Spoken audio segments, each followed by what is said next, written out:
नमस्कार. Only education या YouTube चॅनलवर आपल्या सर्वांचं स्वागत आहे. चॅनलला सबस्क्राईब केलं नसेल तर सबस्क्राईब करून घ्या.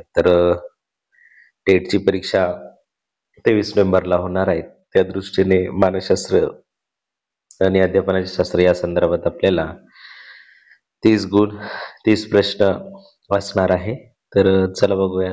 इयत्ता 11वीचं मानसशास्त्र हे पुस्तक आपण अभ्यास करूया. तर बघा, सुरुवातीला भारताचे संविधान आणि भाग 4 क यामध्ये नागरिकाची मूलभूत कर्तव्ये दिलेली आहेत आणि अनुच्छेद 51 क यामध्ये एकूण 11 नागरिकाची कर्तव्य दिलेली आहेत आणि जे शेवटचं कर्तव्य आहे 6 ते 14 गटातील आपल्या पाल्यांना पालकांनी शिक्षणाच्या संधी उपलब्ध करून द्यावयाच्या आहेत. हे जे कर्तव्य आहेत 86 घटना दुरुस्ती 2002 नुसार हे टाकण्यात आलेलं आहे. मानसशास्त्र 11वी आपण सविस्तर बघणार आहोत. चला बघूया.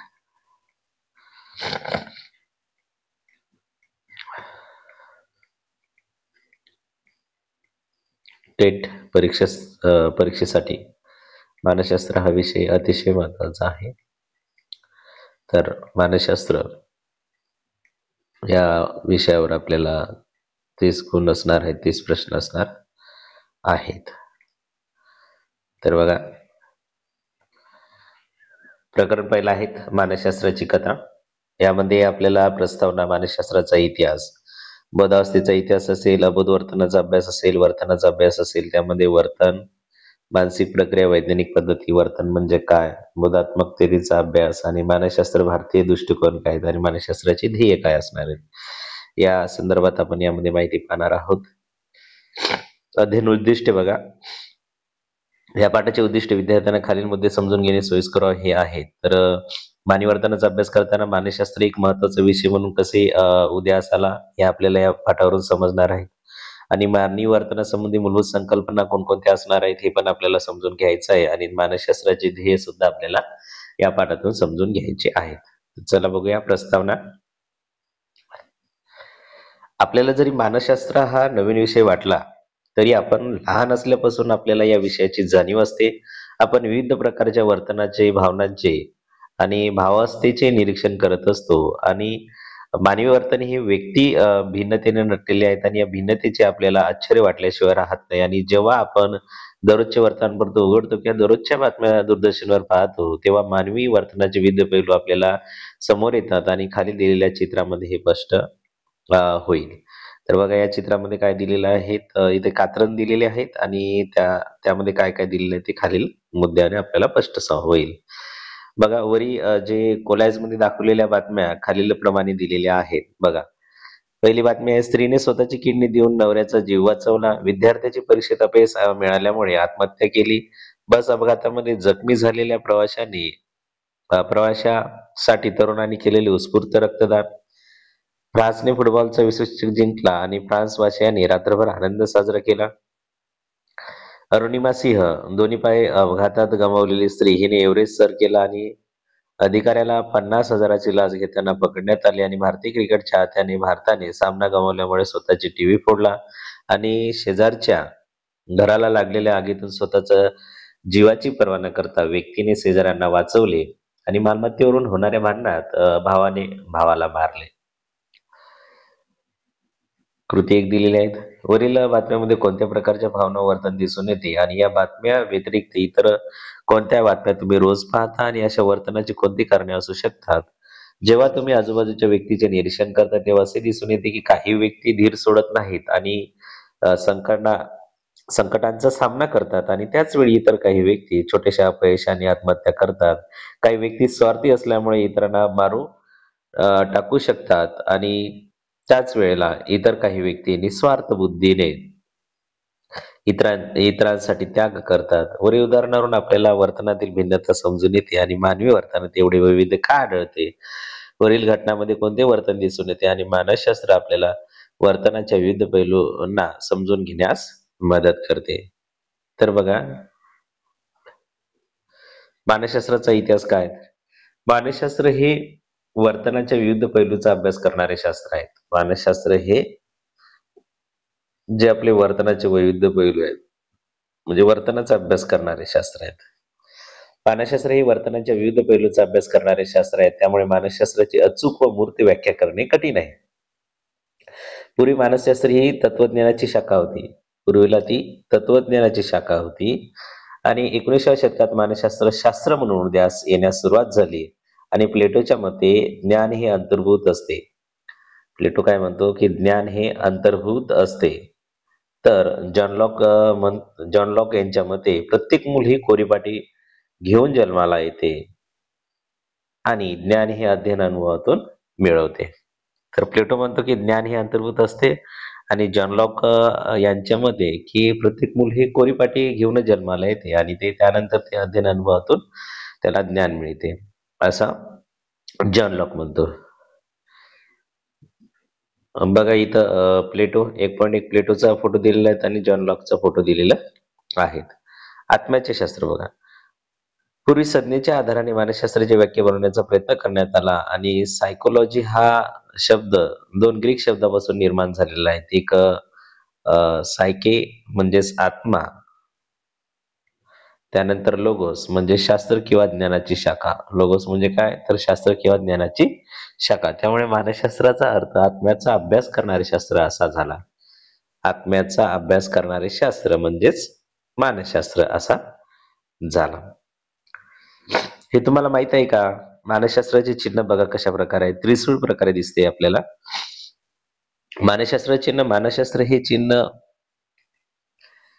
मानसशास्त्राचे चिन्ह हे ग्रीक वर्णमालेतील 23वे मुळाक्षर आहेत आणि व त्याचा PSIचा अर्थ आत्मा किंवा मन असा आहे.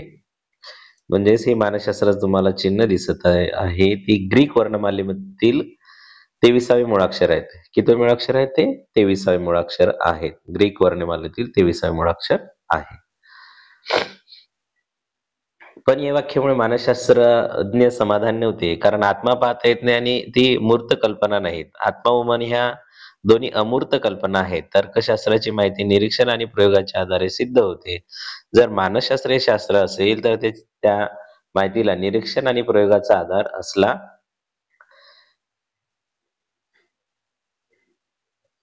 असला पाहिजे.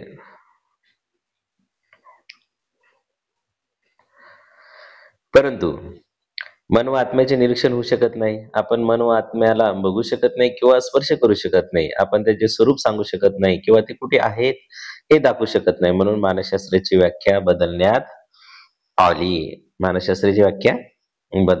आली. बघा कृती 2 दिलेल्या आहेत. तुम्हाला मानसशास्त्रांची आत्म्याची किंवा मानसशास्त्र ही व्याख्या पटते का? जर हो असेल तर का? आणि जर नाही असेल तर का? या संदर्भात विद्यार्थी सांगते. त्यानंतर एक कृती दिलेली आहे. बहिणाबाई चौधरीचे मन वढाये वढाये या कवितेबद्दल माहिती मिळवा. आणि त्या संदर्भात इथे एक युट्यूबची लिंक पण दिलेली आहे. त्यानंतर बघा बोधावस्थेचा अभ्यास. 19व्या शतकाच्या उत्तरार्धात जर्मन शास्त्रज्ञ विल्यम वुंट यांनी पहिली मानसशास्त्रीय प्रयोगशाळा जर्मनीच्या लिप्झिग इथे 1889 मध्ये मानवी वर्तनाचा अभ्यास करण्यासाठी सुरू केली. हे अतिशय महत्वाचं आहे. 19व्या शतकाच्या उत्तरार्धात जर्मन शास्त्रज्ञ कोण आहेत? विल्यम वुंट यांनी पहिली मानसशास्त्रीय प्रयोगशाळा जर्मनीच्या लिप्झिग येथे 1879 मध्ये मानवी वर्तनाचा अभ्यास करण्यासाठी सुरू केली.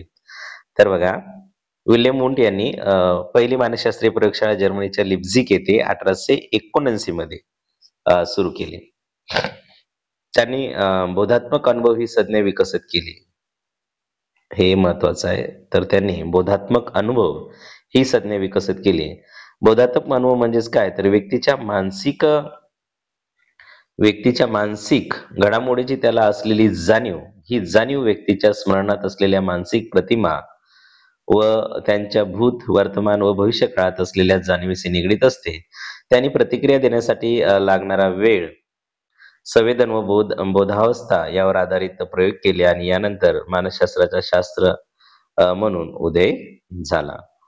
तर इथं महत्वाचं आहे विल्यम वुंट यांनी पहिली मानसशास्त्रीय प्रयोगशाळा जर्मनीच्या लिप्झिग येथे 1879 मध्ये सुरू केली आणि त्यामध्ये त्यांनी बोधात्मक अनुभव ही संज्ञा विकसित केली. बघा, मानसशास्त्राच्या पहिल्या प्रयोगशाळेत उंट आणि त्यांचे सहकारी इथे दिसत आहेत. आपण बघूया आता. हा, हे माहित आहे का? हे तुम्हाला माहित आहे का? 1889 मध्ये विल्यम वुंट यांनी पहिली मानसशास्त्रीय प्रयोगशाळा सुरू केली व त्यानंतर मानसशास्त्र एक पद्धतशीर अभ्यास करणारे स्वतंत्र शास्त्र म्हणून उदयास आले.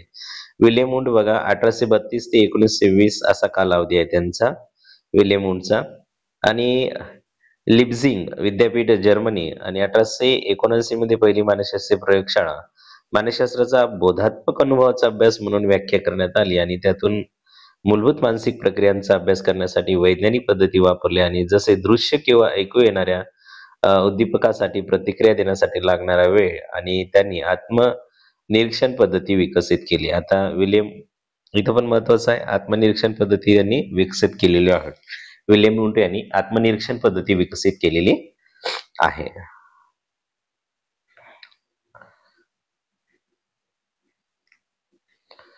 विल्यम वुंट यांनी आत्मनिरीक्षण पद्धती विकसित केलेली आहे. आता बघा, अबोध वर्तनाचा अभ्यास. डॉक्टर सिगमंड फ्राईड यांनी मानसशास्त्राचा अबोध अवस्थेच्या दृष्टिकोनातून विचार केला.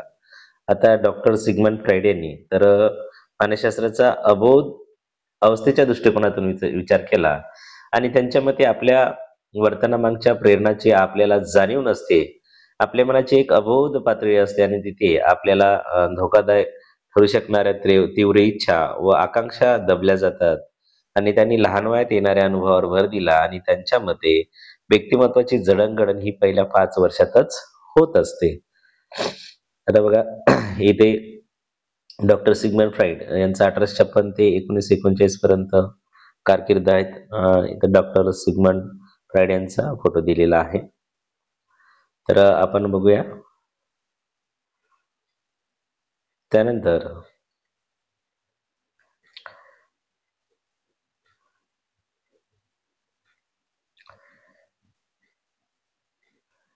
ऑस्ट्रियन मानसशास्त्र व विश्लेषणाचे संस्थापक आहेत आणि मानसशास्त्राची अबोध अवस्थेच्या दृष्टीने व्याख्या केलेली आहेत. आपण सिगमंड फ्राईड यांच्याविषयी बोलत आहोत. आणि त्यांच्या मते बालावस्थेतील अनुभव आणि अबोध प्रेरणा यांच्या व्यक्ती वर्तनावर आणि व्यक्तिमत्वावर प्रभाव असतो आणि जर व्यक्तीच्या आयुष्यात काही महत्वाच्या मानसिक समस्या दिसून आल्या तर त्यांचे मूळ कारण त्यांच्या लहानपणी असलेल्या अनुभवात असते, असं सिगमंड फ्राईड म्हणतात. एक कृती दिलेली आहेत. तुम्हाला मानसशास्त्राची अबोध अवस्थेचा अभ्यास ही व्याख्या मान्य आहे का आणि नसल्यास याची मर्यादा सांगा. त्यानंतर आहे आपलं वर्तनाचा अभ्यास. विल्यम वुंट यांच्या मते बोधावस्थेचा अभ्यास करणारे शास्त्र म्हणजे मानसशास्त्र. विल्यम वुंट काय म्हणतो? बोधावस्थेचा अभ्यास करणारे शास्त्र म्हणजे मानसशास्त्र. विल्यम वुंटची व्याख्या बघा. विल्यम वुंट म्हणतो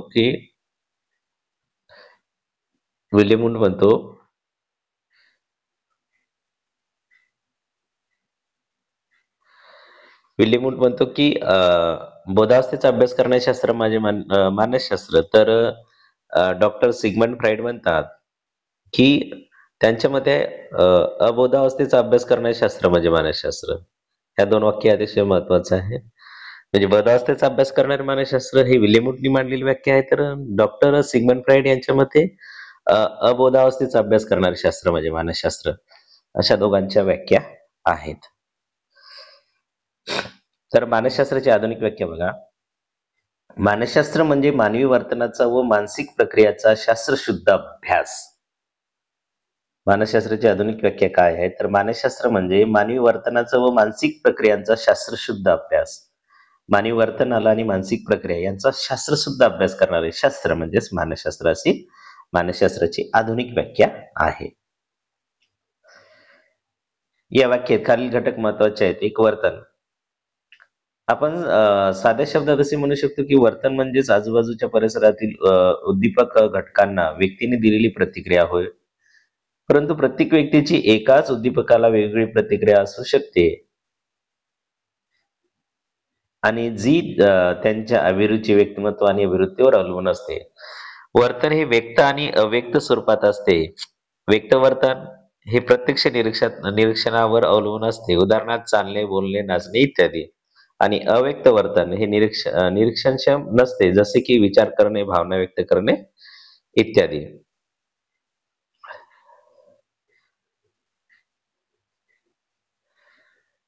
त्यानंतर मानसिक प्रक्रिया. मानसशास्त्रात आपण वर्तनाच्या अंतर्गत व बाह्य घटकांचा विचार करतो. आपण व्यक्तीच्या मानसिक प्रक्रियेचा विचार करतो. जसे विचार, स्मरणशक्ती, विस्मरण, भावना, प्रेरणा, अवधान आणि संवेदन इत्यादी. आणि तिसरा महत्वाचा घटक आहे याच्यात वैज्ञानिक पद्धती. प्रयोग म्हणजेच व्यक्तीचे नियंत्रित पद्धतीने केलेले वस्तुनिष्ठ निरीक्षण होय. तिथे संशोधक किंवा प्रयोगकर्ता स्वतःच्या गृहीतकांचे निरीक्षण करतो आणि प्रातिनिधिक समूहाकडून मिळालेली माहिती गोळा करतो. त्यानुसार अनुमाने बनवतो आणि ही अनुमाने मानवी वर्तनाचे विश्लेषण करण्यासाठी व भविष्यातील वर्तनाचे पुनर्कथन करण्यासाठी वापरण्यात येऊ शकतात. आता वर्तन म्हणजे काय? जॉन बी वॅटसन यांचा कालावधी दिलेला आहे 1878 ते 1958. हा आता वर्तन कशाला म्हणतात बघा. हे अमेरिकन मानसशास्त्रज्ञ आहेत. वर्तनवाद प्रस्थापित केला. प्राणी वर्तन, बालसंगोपन आणि जाहिरात या क्षेत्रात संशोधन केले. कोणी? जॉन बी वॉटसन यांनी. अमेरिकन मानसशास्त्रज्ञ आहेत आणि वर्तनवाद यांनीच प्रस्थापित केला. प्राणी वर्तन किंवा बालसंगोपन, जाहिरात या क्षेत्रात संशोधन यांनी केलेले आहेत. आणि उद्दीपक जीव प्रतिक्रिया बघा. SOR प्रारूप. उद्दीपक जीव प्रतिक्रिया SOR प्रारूप. जॉन वॅटसन यांनी केलेले वर्तनाची व्याख्या. वर्तन ही व्यक्ती किंवा प्राण्याने केलेली कोणतीही गोष्ट ज्यांचे निरीक्षण करता येते, नोंद करता येते आणि ज्यांचा अभ्यास करता येते. यात SOR मध्ये S म्हणजे उद्दीपकाचे प्रतिनिधित्व करतो, O जीवाचे प्रतिनिधित्व करतो आणि R हे प्रतिक्रियांचे प्रतिनिधित्व करते. बघा, उद्दीपक जीव प्रतिक्रिया SOR प्रारूप हे कोणी मांडलं? तर जॉन बी वॅटसन मांडलं. यामध्ये S हा उद्दीपकांचे प्रतिनिधित्व करतो, O हा जीवाचे प्रतिनिधित्व करतो आणि R हे प्रतिक्रियांचे प्रतिनिधित्व करते. उदाहरण बघूया. उद्दीपक एकच आहे, परंतु प्रत्येक व्यक्तीच्या प्रतिक्रिया मात्र वेगवेगळ्या आहेत. आता उद्दीपक बघा, शिक्षक वर्गात प्रश्न विचारतात आणि जीव आहेत रोहन, सानिका, सचिन, सौरभ म्हणजे सर्व विद्यार्थी. आणि प्रतिक्रिया त्यांच्या प्रतिक्रिया काय असायला पाहिजेत? तर प्रतिक्रिया बघा त्यांच्या, उत्तर देतो, शांत बसते, दुर्लक्ष करतो, उत्तर आठवण्याचा प्रयत्न करतो. उद्दीपक ही कोणतीही अशी घटना की परिस्थिती जिला प्रतिक्रिया मिळू शकते. उद्दीपक कशाला म्हणतात? अशी घटना, कोणतीही अशी घटना किंवा परिस्थिती जिला प्रतिक्रिया मिळू शकते. आणि उद्दीपक हा अंतर्गत किंवा बाह्य असू शकतो. जीव हा मानव किंवा प्राणी आहे जो कोणत्याही उद्दीपकाला प्रतिक्रिया देतो. कृती 6 दिली आहे. तुमचे मित्र मैत्रिणी एखाद्या उद्दीपकाला कशी प्रतिक्रिया देतात? परीक्षा त्यांची नोंद करा. त्यानंतर मानसशास्त्र भारतीय दृष्टिकोन हे तुमच्या संदर्भासाठी आहेत. तक्ता दिलेले आहेत बघा. यामध्ये आपण बघूया तक्त्यामध्ये काय दिलेलं आहे ते.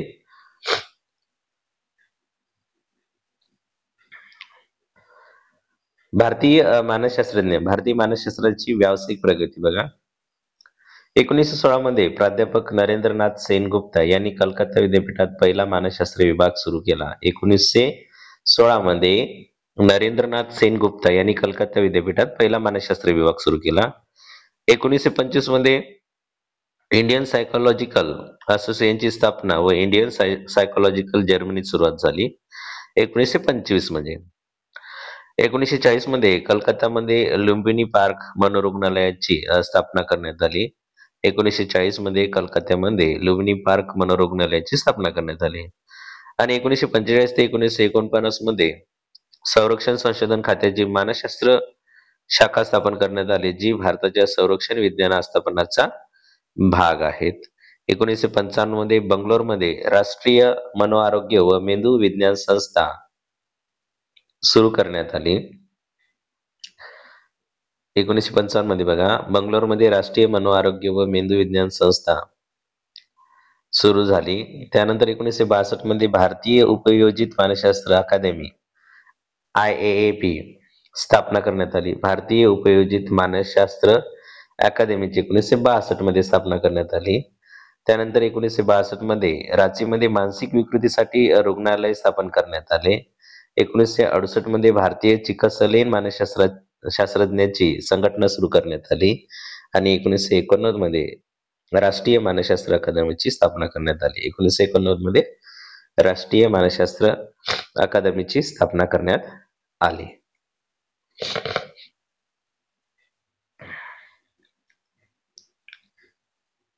आता बघा, वर्तनाच्या अंतर्गत व बाह्य वर्तन असे दोन प्रकार आहेत. बाह्यवर्तनामध्ये आपल्याला चालणे, खेळणे, नृत्य करणे, गाणे, भांडणे अशा अनेक गोष्टी येतात, ज्याचे बाहेरून निरीक्षण करता येते. तर अंतर्गत वर्तनात मध्ये आपल्या मानसिक क्रिया येतात, जसे की भावना, विचार करणे, आठवणे, विचारणे इत्यादी, ज्यांचे निरीक्षण होऊ शकत नाही आणि व्यक्ती ज्या रीतीने समस्यांना व घटनांना प्रतिक्रिया देतो, यातून त्यांचे मापन होऊ शकते. एक कृती दिलेली आहे. मानसशास्त्र म्हणजे अंतर्गत व बाह्य वर्तनाचा अभ्यास होय. वॅटसन यांच्या या विचाराशी तुम्ही सहमत आहात का? व व्याख्येच्या मर्यादा काय आहेत? काही उदाहरणाच्या मदतीने व्याख्या स्पष्ट करा. वॅटसन काय म्हणतो की मानसशास्त्र म्हणजे अंतर्गत व बाह्य वर्तनाचा अभ्यास करणारे शास्त्र आहे. याशी तुम्ही सहमत आहे का? तर आपण नेटवरून सर्च करून किंवा चॅट जीटीपीचा अभ्यास करून आपण ते पाहू शकतो. त्यानंतर बघा, बोधावस्थेचा अभ्यास. साधारणतः 1950 ते 60च्या दशकात मानसशास्त्राच्या अभ्यासाचा केंद्रबिंदू वर्तनावरून बोधावस्थेकडे सरकला.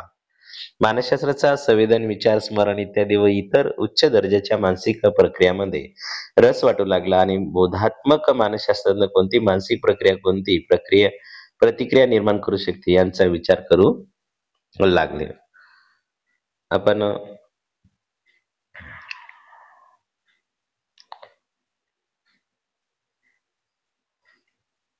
आपण इथे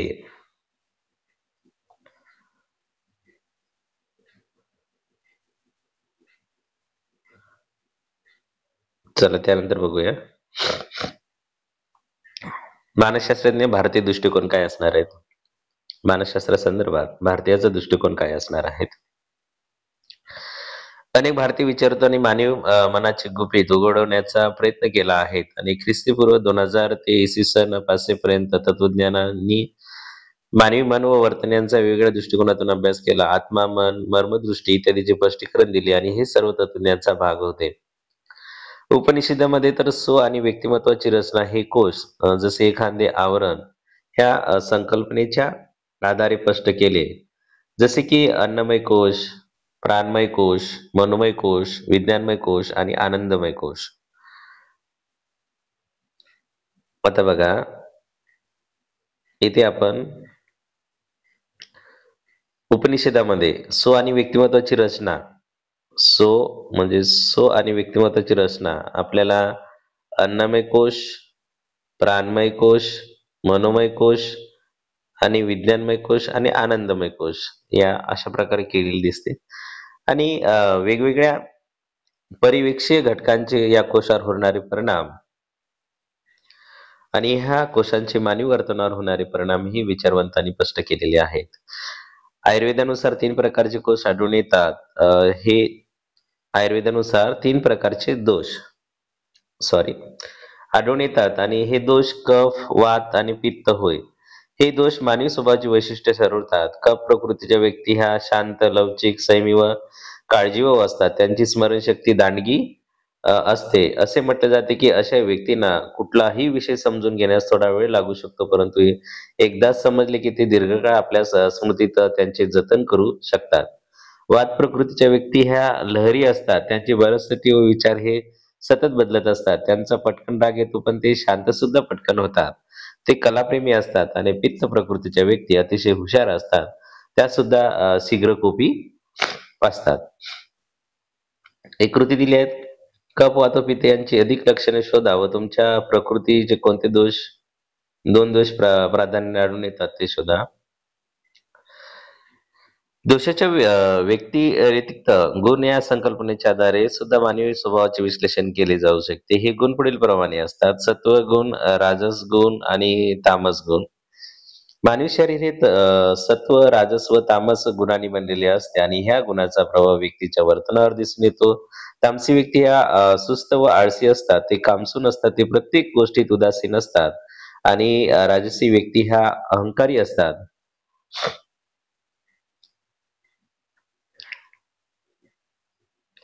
ते स्वप्रतिष्ठेला जपतात.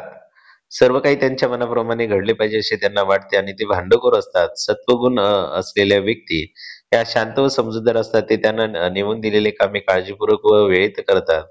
त्यांना वास्तवाचे भान असते, त्यामुळे ते समजुतीने वागतात.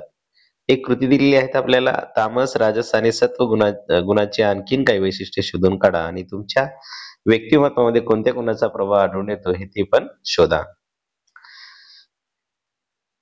इसवी सन पूर्व 5व्या शतकामध्ये योग सूत्रामध्ये पतंजलीने मानसशास्त्राविषयी आपले विचार मांडलेले आहेत. पतंजली हे वैज्ञानिक दृष्टिकोन असलेले महान योगी होते आणि त्याने बोधात्मकतेच्या विविध पातळ्यांचा अभ्यास केला व आध्यात्मिक उन्नतीचे मार्ग दाखविले. अष्टांग योग हा त्यांचा सिद्धांत आजही उपयोगात येतो. यम, नियम, आसन, प्राणायाम, प्रत्याहार, धारणा, ध्यान व समाधी हे अष्टांग योगाचे 8 भाग आहेत. अष्टांग योगाचे 8 भाग दिलेले आहेत बघा. सुरुवात होते यम पासून, त्यानंतर नियम, त्यानंतर आसन, त्यानंतर प्राणायाम, त्यानंतर प्रत्याहार, धारणा, ध्यान आणि समाधी हे अष्टांग योगाचे 8 भाग आहेत. यम, नियम, आसन, प्राणायाम, प्रत्याहार, धारणा, ध्यान आणि समाधी. आपल्या इच्छा व आकांक्षावर ताबा मिळवण्यासाठी याचा उपयोग होतो. अनेक भारतीय संतांनी, विचारवंतांनी मानवी मनोवर्तन यावर आपले विचार मांडलेले आहेत. जैन तीर्थकार, संत कबीर, समर्थ रामदास, स्वामी विवेकानंद इत्यादी विचारवंतांनी मानवी मनोवर्तनाच्या वेगळ्या पैलूवर प्रकाश टाकलेला आहे. यावरून त्याचा मानवी वर्तनाचा सखोल अभ्यास दिसून येतो. आता मानसशास्त्राचे ध्येय काय आहे बघूया आपण. तुम्ही 11वीत मानसशास्त्र हा विषय का निवडला? इतर विषयाच्या तुलनेत तुम्ही मानसशास्त्र या विषयाची निवड का केली? आपण मानसशास्त्राचा अभ्यास का केला पाहिजे? इथे एक कृती दिलेली आहे. खालील विधाने वाचा. प्रत्येक विधानाने विश्लेषण करा आणि त्यातून मानसशास्त्राचे ध्येय आणि रोजच्या जीवनातील मानसशास्त्राचे महत्व यावर भाष्य करा. म्हणजे मानसशास्त्राच्या एका गटाने 1000 व्यक्तीचे निरीक्षण केले आणि तानाखाली असतानाचे त्यांचे वर्तन, प्रतिक्रियांची नोंद केली. त्यांच्या प्रतिक्रियांचे विश्लेषण केल्यानंतर ते त्यांच्या वर्तनामागील कारणे समजू शकले आणि ही विश्लेषणे संपूर्ण समाजाला लागू होतात. त्यामुळे कोणत्याही व्यक्तीचे तानाखाली असतानाचे वर्तन कसे असेल हे आपण सांगू शकतो.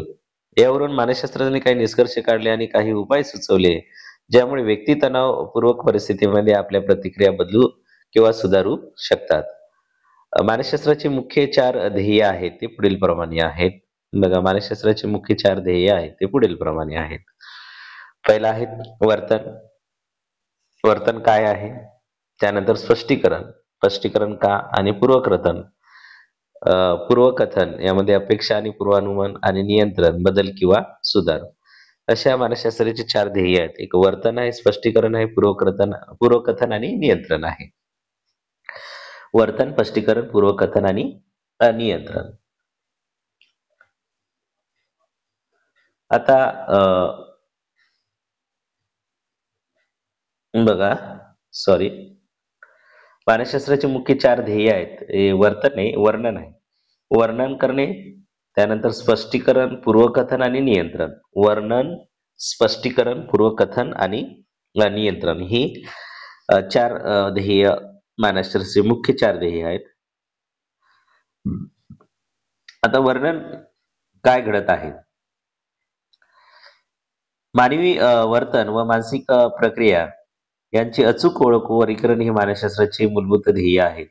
व्यक्ती विचार कशा करतात, त्यांच्या वर्तनाला कोणते घटक कारणीभूत असतात, व्यक्ती एका विशिष्ट परिस्थितीत कशी प्रतिक्रिया देते, या सर्व प्रश्नाची उत्तरे मिळवण्यासाठी संशोधकाला व त्या व्यक्तीच्या भौगोलिक, सामाजिक व आर्थिक, सांस्कृतिक इत्यादी घटकांमधील त्यांच्या वर्तनाची नोंद करणे आवश्यक असते. उदाहरणार्थ व्यक्ती औपचारिक व अनौपचारिक परिस्थितीत वेगळ्या वागतात व त्यांच्या प्रतिक्रियांचा मानसशास्त्रात अभ्यास केला जातो. यासाठी संशोधक वेगवेगळ्या मानसशास्त्रीय संशोधनाचा वापर करतात. उदाहरणार्थ प्रमाणित मानसशास्त्रीय चाचण्या, मनोविश्लेषण तंत्र आणि संरक्षण पद्धती, मानसशास्त्रीय प्रयोग व निरीक्षण पद्धती इत्यादी. स्पष्टीकरण हे का घडत आहे? स्पष्टीकरण हे का घडत आहे? तर वस्तुस्थितीचे स्पष्टीकरण निरीक्षण केलेल्या वर्तनामागील कारणे समजून घेणे हे मानसशास्त्राचे दुसरे प्रमुख ध्येय आहे.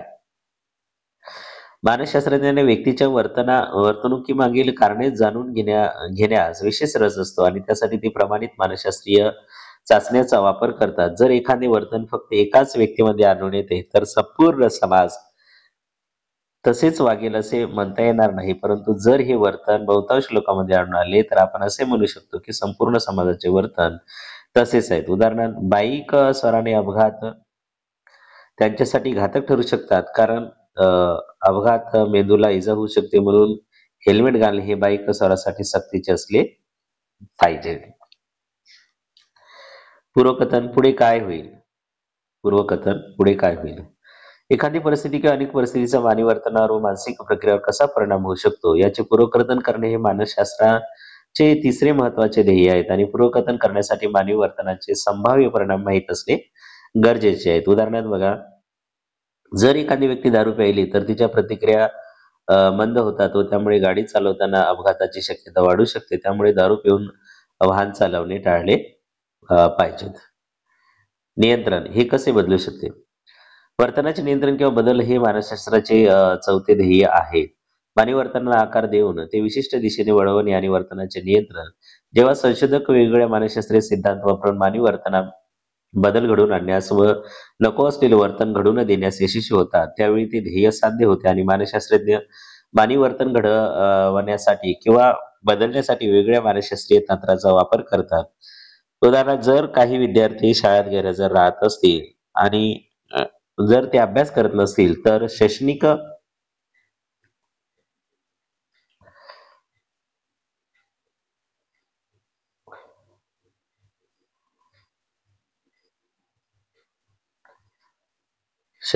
मानसशास्त्रज्ञ त्यांची कारणे शोधून त्या विद्यार्थ्यांना त्यांच्या वर्तनात बदल घडवून आणण्यात मदत करू शकतात.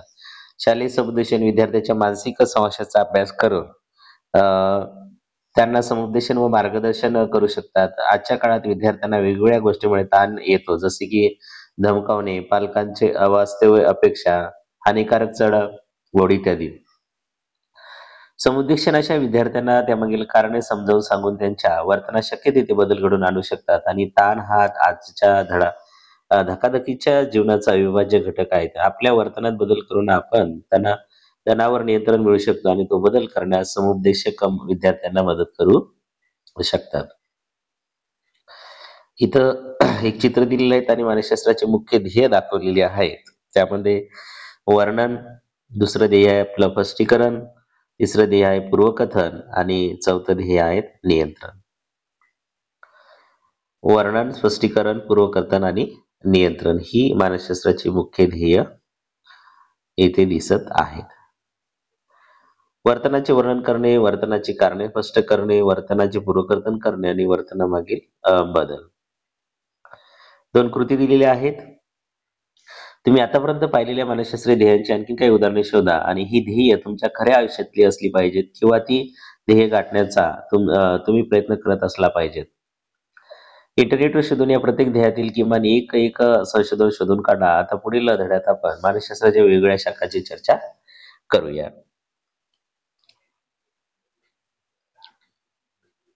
तर आपण यामध्ये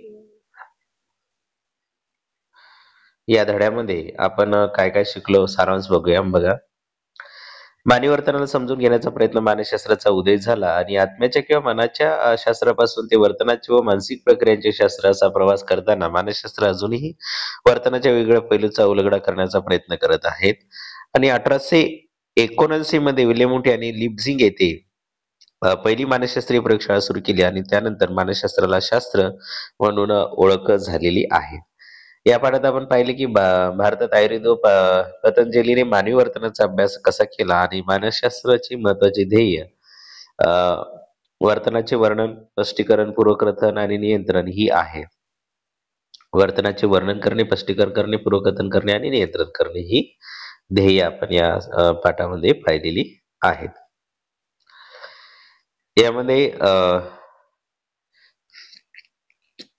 आपण महत्वाच्या संज्ञा बघितल्या. मानसशास्त्र कशाला म्हणतात? वर्तन, बाह्य वर्तन, अंतर्गत वर्तन, उद्दीपक, प्रतिक्रिया, कफ, वात, पित्त, अष्टांगयोग आणि पूर्वकथन हे इथं बघितलेलं आहे. महत्वाचे मानसशास्त्रज्ञ बघा, यामध्ये जॉन लॉक हे महत्वाचे मानसशास्त्रज्ञ आहेत. हे 17व्या शतकातील एक इंग्लिश तत्वज्ञ होते आणि जॉन लॉकच्या सिद्धांतानुसार प्रत्येक मूल हे खोरीपाठी घेऊन जन्माला येते आणि ज्ञान हे अध्ययन व अनुभवातून मिळवले जाते असं जॉन लॉक म्हणतो. तर प्रत्येक मूल हे कोरी पाठी घेऊनच जन्माला येते. त्यानंतर प्लेटो म्हणतो, प्लेटो हे ग्रीक तत्वज्ञ होते. त्यांच्या मते ज्ञान हे अंतर्भूत असते. ज्ञान हे प्रत्येक व्यक्तीच्या आतमध्येच अंतर्भूत असते.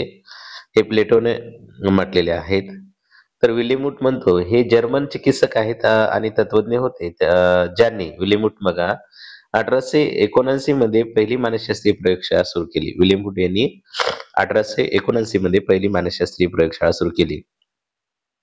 आणि डॉक्टर सिगमंड फ्राइड हे ऑस्ट्रेलियन मानसशास्त्र होते, ज्यांनी अबोध मनाची संकल्पना मांडली आणि त्यांच्या मते अबोध मनाची शक्ती वर फार मोठा प्रभाव होतो. अबोध वर्तनाची संकल्पना ही सिगमंड फ्राइड यांनी मांडलेली आहेत. आणि जॉन वॉटसन हे अमेरिकन मानसशास्त्रज्ञ होते, ज्यांनी वर्तनवादाचा पुरस्कार केलेला आहे. जॉन वॉटसन हे वर्तनवादाचे पुरस्कार करणारे मानसशास्त्रज्ञ आहेत. वर्तनवाद जॉन वॉटसन यांनी पुरस्कार केलेला आहे.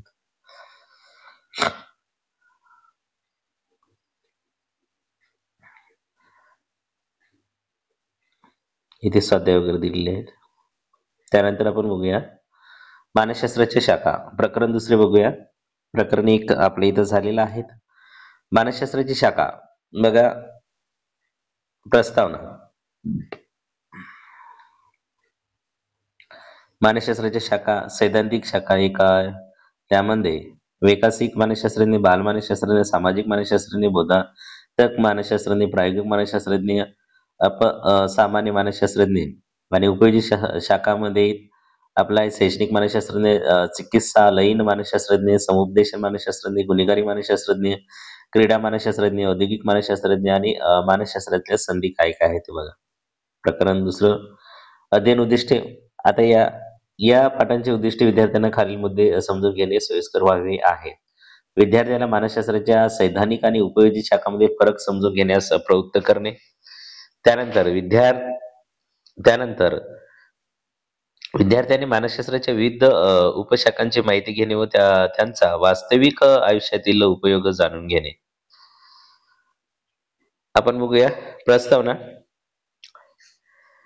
मानसशास्त्र हे आधुनिक काळातील एक महत्वाचे शास्त्र आहेत. मानसशास्त्राची व्याप्ती दिवसेंदिवस वाढत चाललेली आहे आणि वर्तनातील समस्या जाणून घेऊन त्या सोडवण्यासाठी मानसशास्त्राची नितांत गरज आहे. त्यामुळे मानसशास्त्राच्या नवीन शाखा उदयास येत आहेत. उदाहरणार्थ, खेळाच्या मानसिक समस्या सोडवण्यासाठी क्रीडा मानसशास्त्र ह्या नवीन शाखेचा उदय झालेला आहे. इंटरनेटमुळे आर्थिक व्यवहार करणे, सामाजिक संवाद साधणे सोपे झालेले आहेत, पण त्याचबरोबर इंटरनेटवर चालवणाऱ्या फसवेगिरी आणि खोटेपणाचा जन्म झाला आणि या सर्व बाबी समजून घेण्यासाठी आणि त्यांना हाताळण्यासाठी सायबर मानसशास्त्राचा उदय झालेला आहे. आताच्या घडीला मानवी वेगवेगळ्या पैलूंनी अभ्यास करणाऱ्या मानसशास्त्राच्या 50हून अधिक शाखा अस्तित्वात आहेत.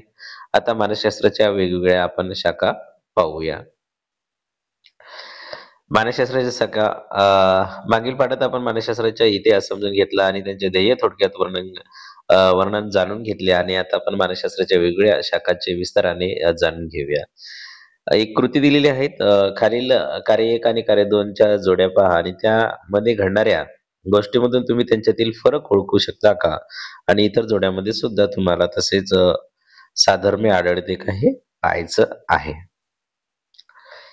बघा, कार्य 1. विद्यार्थ्याचे वर्गातील वर्तन कोणकोणत्या घटकामुळे प्रभावित होते त्यांची नोंद करा. कार्य 2 आहेत. वरील माहितीचा उपयोग करून तुमच्या वर्गात अधिक चांगले वातावरण निर्माण करा. कार्य 1 बघा, यशस्वी विद्यार्थ्याची गुणवैशिष्ट्ये ओळखा आणि त्यांची नोंद करा. आणि कार्य 2, वरील माहितीच्या आधारे इतर विद्यार्थ्यांसाठी मार्गदर्शक तत्त्वे तयार करा. आणि कार्य 1, व्यक्तीच्या दुःखांच्या वेगळ्या कारणाची नोंद करा. आणि कार्य 2 आहेत. वरील माहितीच्या आधारे तुम्ही त्यांना कशी मदत करू शकाल ते सांगा. वरील कार्यावरून तुमच्या हे लक्षात आलेलं असेल, की कार्य 1 मधील सर्व जोड्या ह्या वेगवेगळ्या बाबीशी संबंधित आहेत. जसे की व्यक्ती व त्यांच्या वातावरणाशी नवनवीन माहिती शोधणे, त्यांच्या व त्यांच्याशी संबंधित व्यक्तीची असलेले त्यांचे नातेसंबंध समजून घेणे इत्यादी. म्हणजेच दुसऱ्या शब्दात सांगायचे झाले तर कार्य 1 हे व्यक्तीच्या प्रक्रियावर सैद्धांतिक भाष्य करतात, तर कार्य 2 मध्ये त्या माहितीचा वापर करून त्या व्यक्तीच्या परिस्थितीत काय बदल घडवून आणता येईल यांचा विचार करतात आणि ही दोन्ही कार्य म्हणजेच मानसशास्त्राच्या 2 प्रमुख क्षेत्राची उदाहरणे आहेत. मानसशास्त्राच्या सैद्धांतिक शाखा आणि मानसशास्त्राच्या उपयोजित शाखा.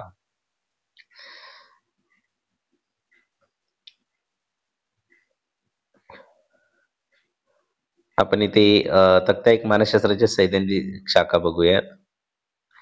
तक्ता 1 मध्ये बघा, मानसशास्त्राच्या सैद्धांतिक शाखा दिलेल्या आहेत. एक वैकासिक मानसशास्त्र. आता वैकासिक मानसशास्त्र, त्यानंतर बालमानसशास्त्र दिलेलं आहे, सामाजिक मानसशास्त्र दिलेले आहे, बोधात्मक मानसशास्त्र, प्रायोगिक मानसशास्त्र आणि अपसामान्य मानसशास्त्र दिलेले आहेत. आपण इथे पहिले वैकासिक मानसशास्त्र बघूया. बाल्यावस्थेत असताना व्यक्तीमध्ये कोणकोणते बदल होतात? प्रौढांगावस्थेमध्ये असताना व्यक्तीमध्ये कोणकोणते बदल होतात? आणि वृद्धापकाळात व्यक्तींच्या कधी विक्षिप्त वागण्याची काय कारणे असू शकतील? मानसशास्त्रामध्ये लहान मुलांच्या चुकीच्या वागण्याची काय कारणे असू शकतात? पालकापासून दुरावयाचा मुलावर काय परिणाम होतो आणि काही मुले अंगठा का चुकतात? त्यानंतर सामाजिक मानसशास्त्रामध्ये जमावाला हिंसक होण्यासाठी कोणत्या गोष्टी कारणीभूत ठरतात? व्यक्ती केव्हा नियमांचे पालन करतात व केव्हा नियम मोडतात? काही गुण काही समाजात जास्त तर काही समाजात कमी महत्त्वाचे असतात, असे का? आणि बोधात्मक मानसशास्त्रामध्ये व्यक्तीच्या अवधान कक्षेवरती कोणकोणत्या घटकांचा परिणाम होतो? व्यक्ती का व कधी विसरतात आणि भाषेच्या वापरांचा संकल्पना निर्मितीवर कसा परिणाम होतो? त्यानंतर प्रायोगिक मानसशास्त्रामध्ये बघा, मानवी वर्तनावर प्रयोग करणे आवश्यक आहे का? प्रयोगाच्या माध्यमातून मानवी वर्तनामागील कारणे समजतील का? आणि प्रयोगांच्या माध्यमातून मिळणाऱ्या माहितीतून वर्तनातील सामान्य तत्वे समजतील का? अपसामान्य मानसशास्त्र. काही व्यक्ती अपसामान्य का वागतात? नैराश्याची किंवा अवसादांची कारणे काय आहेत? काही व्यक्ती दुसऱ्या विषयी अतिसंयमी का असतात? आणि काही व्यक्ती अतिशय लहरी का असतात? हे आपल्याला मानसशास्त्राच्या सैद्धांतिक शाखामध्ये दिलेलं आहेत. आधुनिक मानसशास्त्र मानवी स्वभावाच्या प्रत्येक बाजूवर भाष्य करते आणि मानसशास्त्राची व्याप्ती दिवसेंदिवस वाढत चाललेली आहे आणि त्यामुळे मानसशास्त्राच्या अनेक उपशाखा अस्तित्वात आलेल्या आहेत. आता आपण काही शाखा विस्ताराने पाहूया. आता सैद्धांतिक मानसशास्त्र. मानसशास्त्र एक असे सैद्धांतिक विज्ञान आहे की ज्यामध्ये वेगळ्या शाखांचा समावेश होतो. मानसशास्त्राच्या सैद्धांतिक शाखामध्ये काम करणारे मानसशास्त्र याचा कल मुख्यत्वे संशोधन करणे व वेगळ्या सिद्धांत मांडणे, वेगळी तत्वे शोधणे व मानवी वर्तनाचे वेगळे नियम मांडणे हा असतो.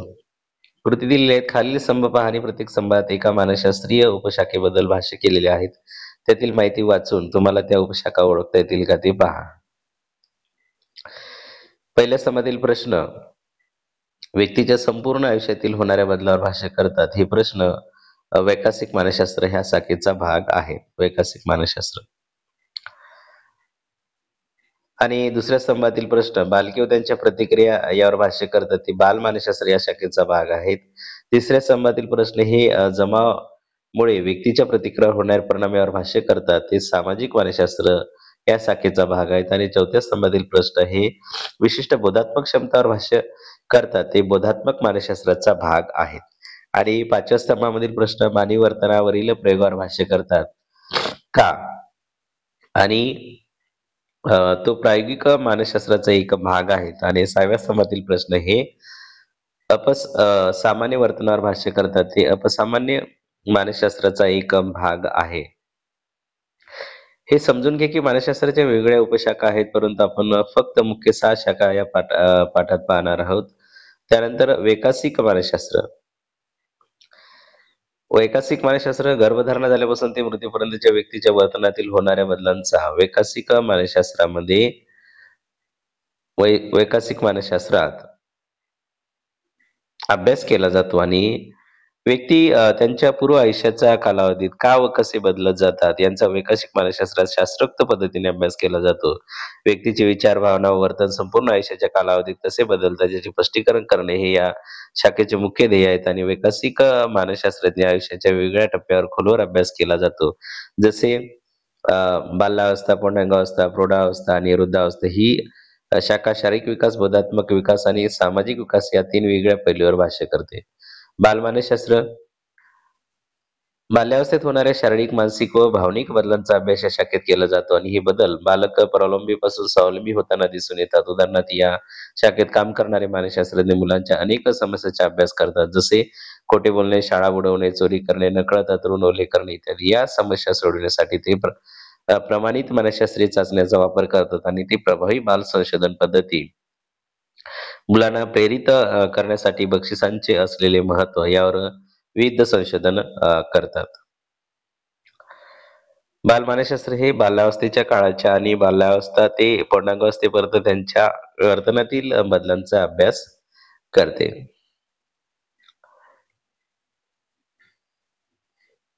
त्यानंतर तिसरी शाखा आहे आपलं सामाजिक मानसशास्त्र.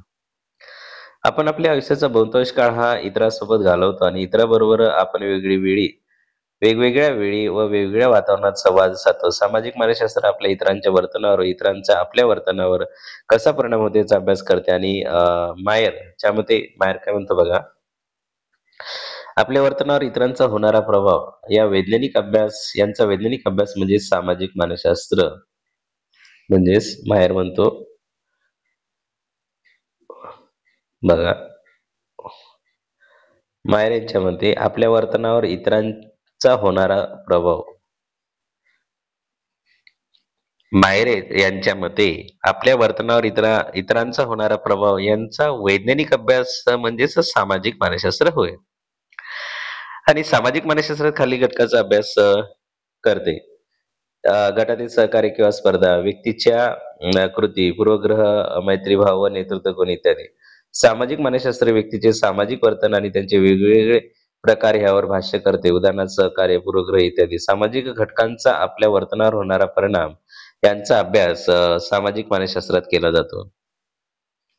त्यानंतर बोधात्मक मानसशास्त्र. बोधात्मक मानसशास्त्रात विचार करणे, तर्क करणे आणि निर्णय घेणे अशा उच्च मानसिक प्रक्रियांचा अभ्यास केला जातो.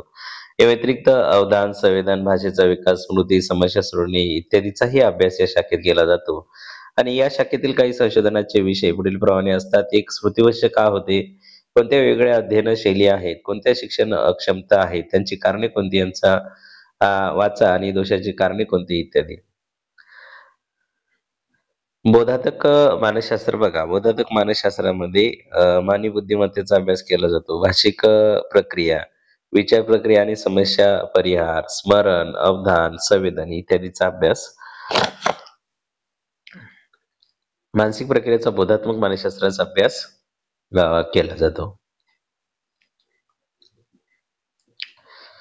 त्यानंतर प्रायोगिक मानसशास्त्रात प्रायोगिक मानसशास्त्र हे वर्तनाची मूलभूत कारणे समजून घेण्याचा प्रयत्न करतात. व्यक्ती वेदक उद्दीपकांना कशा प्रतिक्रिया देतात आणि या जगांचे कसे आकलन करतात याबद्दल ते संशोधन करतात. व्यक्ती कशा शिकतात व स्मृतीत ठेवतात, कशा भावनिक तर्क व प्रतिक्रिया देतात यांचा प्रायोगिक मानसशास्त्र अभ्यास करतात आणि ही शाखा वेदन, संवेदन, अध्ययन व स्मृती यातील समस्या कशा हाताळाव्या यांचा अभ्यास करते आणि या सगळ्या समस्यांची उकल ही प्रयोगशाळेत मानवी वर्तनाचा अभ्यास करून करतात.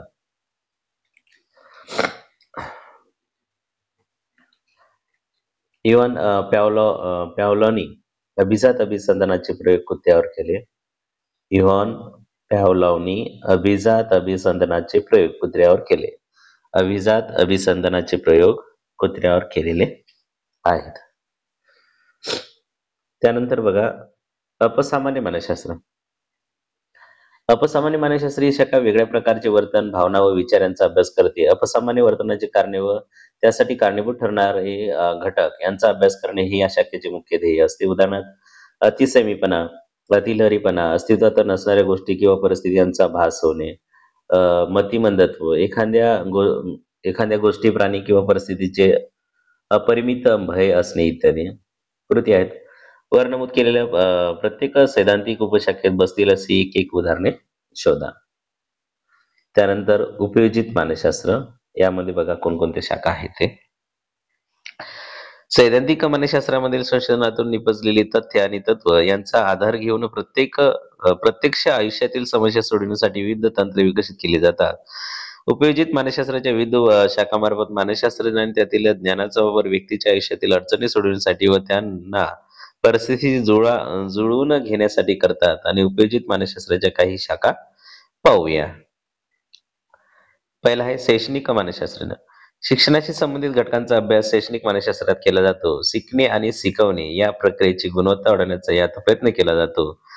शिकण्याच्या व शिकवण्याच्या परिणामकारक पद्धती तयार करणे, विशेष मुलासाठी वेगवेगळ्या कार्यक्रमाची आखणी करणे इत्यादी कार्य शैक्षणिक मानसशास्त्र करतात. शिकणे व शिकवणे या प्रक्रियेतील अडचणीचाही ते अभ्यास करतात आणि गतिमंद, सामान्य व असामान्य अशा सर्व प्रकारच्या विद्यार्थ्यांना अभ्यासात येणाऱ्या अडचणीचा अभ्यास हे या शाखेच्या केंद्रस्थानी आहेत. आणि मुलांना प्रेरित करण्यासाठी परिणामकारक अभ्यासतंत्रे व सवयी विकसित करण्यासाठी वर्गात अधिक चांगले वातावरण निर्माण करण्यासाठी शैक्षणिक मानसशास्त्रज्ञ विविध कार्यक्रम तयार करतात. शैक्षणिक मानसशास्त्र हे मुख्यतः शाळा, महाविद्यालय व विद्यापीठाशी संलग्न असतात आणि प्रमाणित मानसशास्त्रीय चाचण्यांच्या आधारे ते मुलांना मार्गदर्शन करतात. अध्ययन क्षमता, अवधान न्यूनता, अतिक्रिया विकृती यासारख्या मुलांमध्ये आढळून येणाऱ्या वर्तन समस्या ते हाताळतात.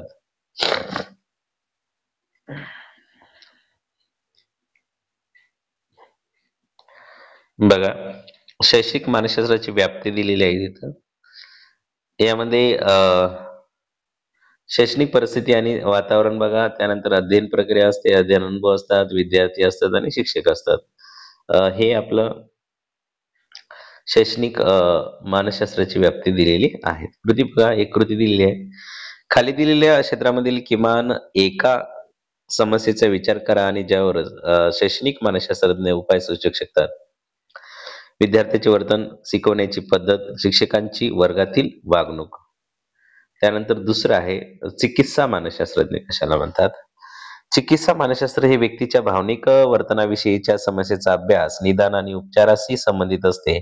जसे की मानसिक आजार, वैवाहिक व पारिवारिक संघर्ष, मादक व्यसनासक्ती, अतिनैराश्य, बालगुन्हेगारी इत्यादीचे निदान करून त्यावर उपाय योजण्यासाठी चिकित्सा मानसशास्त्राचा उपयोग होतो. लाभार्थीची मुलाखत व त्यांच्या नातलगाकडून मिळालेली सखोल माहिती यांचा वापर करून ते लाभार्थींना मदत करतात आणि लाभार्थीच्या समस्या सोडवण्यासाठी ते योग्य त्या मानव स्रोतांचा वापर करतात.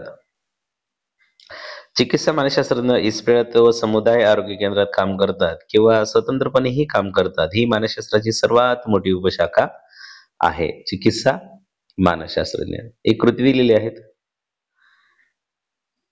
डिअर जिंदगी सारखा एखादा चित्रपट पाहावा. त्यातील चिकित्सा मानसशास्त्रज्ञ या चित्रपटातील स्त्री पात्राला कशी मदत करतात याची नोंद करा. त्यानंतरच आहे बघा, समुपदेशन मानसशास्त्रज्ञ. समुपदेशन मानसशास्त्र. मानसशास्त्राचे क्षेत्र चिकित्सा मानसशास्त्राशी मिळते जुळते आहेत, परंतु समुपदेशन हे वर्तनातील सौम्य समस्येचा अभ्यास करतात. व्यक्तीला सामना करावा लागणाऱ्या समायोजनातील अडचणीबाबत ते मार्गदर्शन करतात. समुपदेशक हे व्यवसाय मार्गदर्शन सुद्धा करतात आणि एखाद्या व्यक्तीला अभ्यासात, स्वतःच्या आयुष्यात किंवा कामाच्या ठिकाणी सामना करावा लागणाऱ्या अडचणी सोडवण्यासाठी समुपदेशक मदत करतात. कृती. खालील क्षेत्रामधील कुठल्याही एका अडचणीचा विचार करा जी सोडवण्याला समुपदेशक मदत करू शकतात. आपल्या गटातील मुलाशी जुळून घेणे, पालक व भावंडाशी जुळून घेणे, आपल्या व्यवसाय निवडीबद्दल निर्णय घेणे. त्यानंतर गुन्हेगारी मानसशास्त्र. मानसशास्त्राची ही शाखा सामाजिक मानसशास्त्राच्या सर्वात जवळची शाखा आहे, कारण गुन्हे हे समाजातच घडतात. घडलेल्या गुन्ह्याची कारणे शोधणे, गुन्हेगारांच्या व्यक्तिमत्वाचा अभ्यास करणे, गुन्हेगारी प्रवृत्तीला काबूत ठेवण्यासाठी योजना आखणे आणि गुन्हेगारांच्या सुधारणेसाठी योजना तयार करणे हे गुन्हेगारी मानसशास्त्राचे काम आहे. गुन्हेगारी वर्तनामागील उद्दिष्टांचा अभ्यास गुन्हेगारी मानसशास्त्रात केला जातो आणि ही मानसशास्त्रज्ञ कायदा अंमलबजावणी विभागात किंवा गुन्हे अन्वेषण विभागात किंवा गुन्हेगारांच्या सुधारणेसाठी कार्यरत असणाऱ्या सामाजिक संस्थात काम करतात. न्यायवेदक विभागात गुन्ह्याची व गुन्हेगारांची पार्श्वभूमी समजून घेणे आणि त्यांच्या छटा लावणे यात ते मानसशास्त्रज्ञ महत्वाची भूमिका बजावतात. एक 7 नंबरची कृती दिलेली आहे. गुन्हेगाराचे वर्तन जाणून घेण्यासाठी गुन्हेगारी संबंधित कोणतीही एक मालिका पहा व त्या संबंधित अहवाल तयार करा. त्यानंतर आहे क्रीडा मानसशास्त्रज्ञ. क्रीडा मानसशास्त्रज्ञ खेळाडूंना मैदानावर असताना तसेच नसताना सुद्धा त्यांची प्रेरणा, सहनशक्ती यात सातत्य ठेवण्यात तसेच ती वाढवण्यात मदत करतात. तणावपूर्ण परिस्थितीमध्ये सुद्धा संयमित राहण्यासाठी वाईट काळातूनही जात असतानाही भावनिक समतोल राखण्यासाठी तसेच दुखापतीतून बरे होत असताना क्रीडा मानसशास्त्रज्ञ खेळाडूंना मदत करतात. 8 नंबरची कृती दिलेली आहेत. खालील क्षेत्रामधील कुठल्याही एका समस्येचा विचार करा आणि ज्यावर क्रीडा मानसशास्त्राने तोडगा सुचवू शकतात. एक संघभावनेत सुधारणा करणे, भावनाचे नियोजन करणे आणि आत्मविश्वास वाढवणे. इथे बघा क्रीडा मानसशास्त्राची उद्दिष्ट दिलेली आहेत. आपण बघा ओळख करणे, सामान्याच्या तयारीत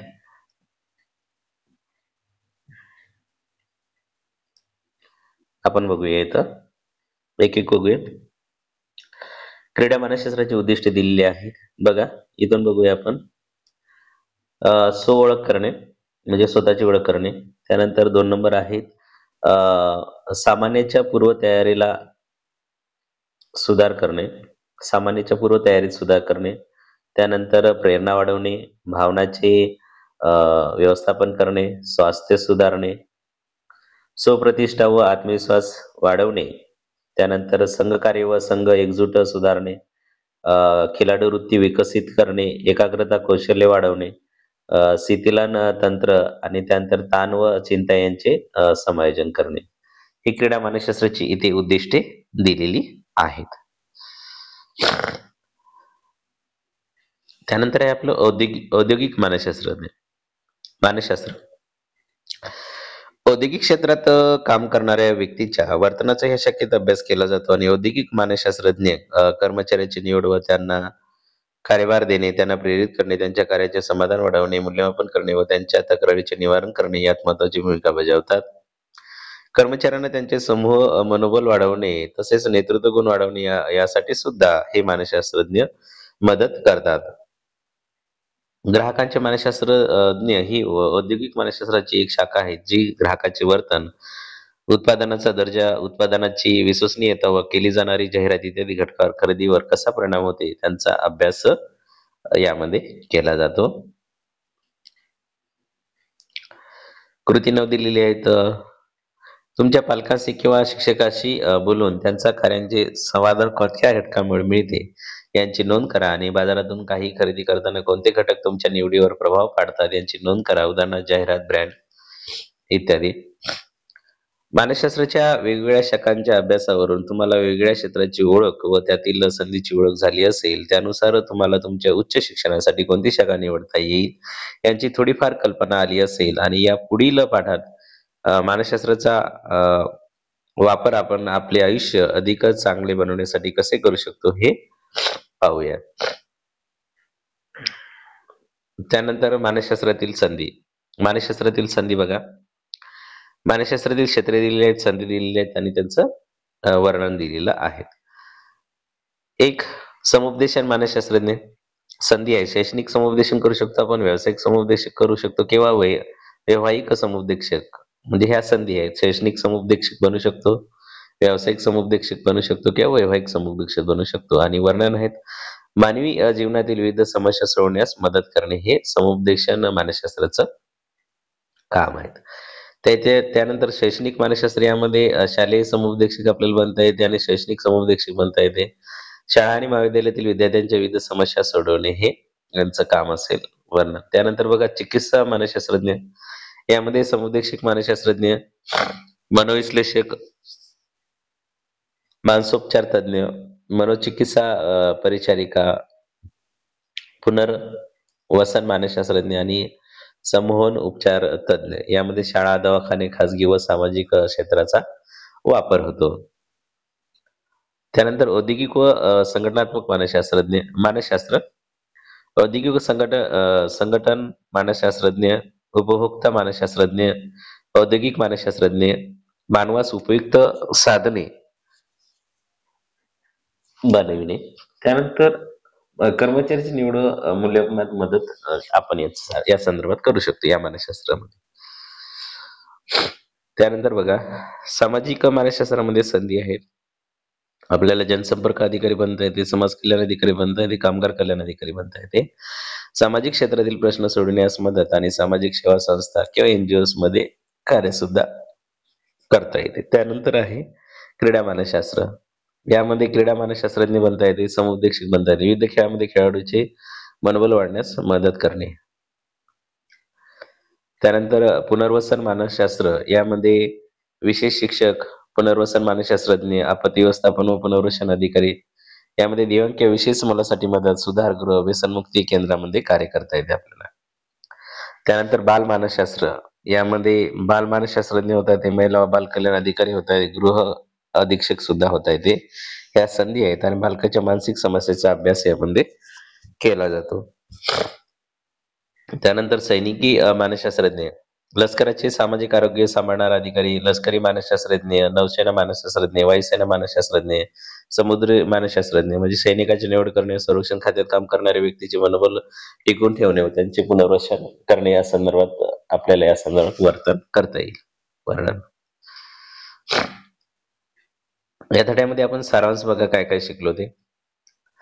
मानसशास्त्रज्ञ वेगळ्या वर्तन समस्या समजून घेण्याचा व त्या सोडवण्याचा प्रयत्न करतात. त्यामुळे आता मानसशास्त्राच्या विविध शाखा उदयास येत आहेत. उदाहरण इंटरनेट वापरासंबंधित असणाऱ्या वर्तन समस्या सोडवण्याकरता सायबर मानसशास्त्र ही शाखा उदयास आलेली आहे.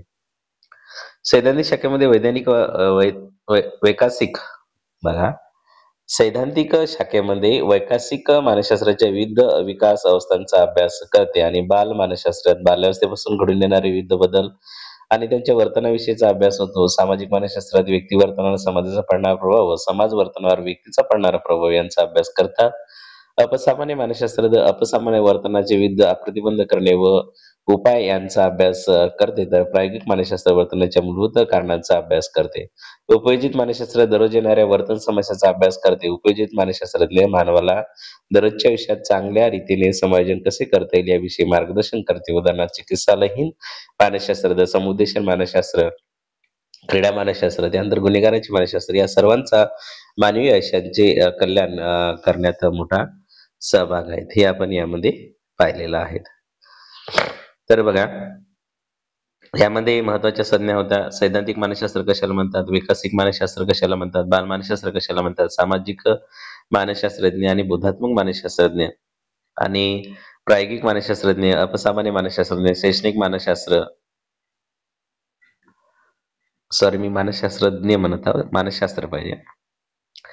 बघा, महत्वाच्या संज्ञा आपला सैद्धांतिक मानसशास्त्र, त्यानंतर वैकासिक मानसशास्त्र, बाल मानसशास्त्र, सामाजिक मानसशास्त्र, बोधात्मक मानसशास्त्र आणि प्रायोगिक मानसशास्त्र, सामान्य मानसशास्त्र, सैद्धांतिक मानसशास्त्र, समुपदेशन मानसशास्त्र आणि क्रीडा मानसशास्त्र, गुन्हेगारी मानसशास्त्र आणि त्यानंतर आपण औद्योगिक मानसशास्त्र हे बघितलेलं आहे.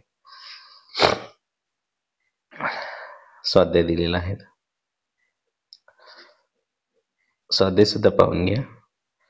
त्यानंतर सो म्हणजे सेल्फ, यामध्ये प्रस्तावना, सो संकल्पनेचे घटक काय असणार, व्याख्या आणि सो आणि जीवनचक्र, सो आणि लैंगिक भूमिकाची ओळख, सो सादरीकरण, सो नियमन आणि कार्ल्स रॉजर्स यांचा सो सिद्धांत दिलेला आहे.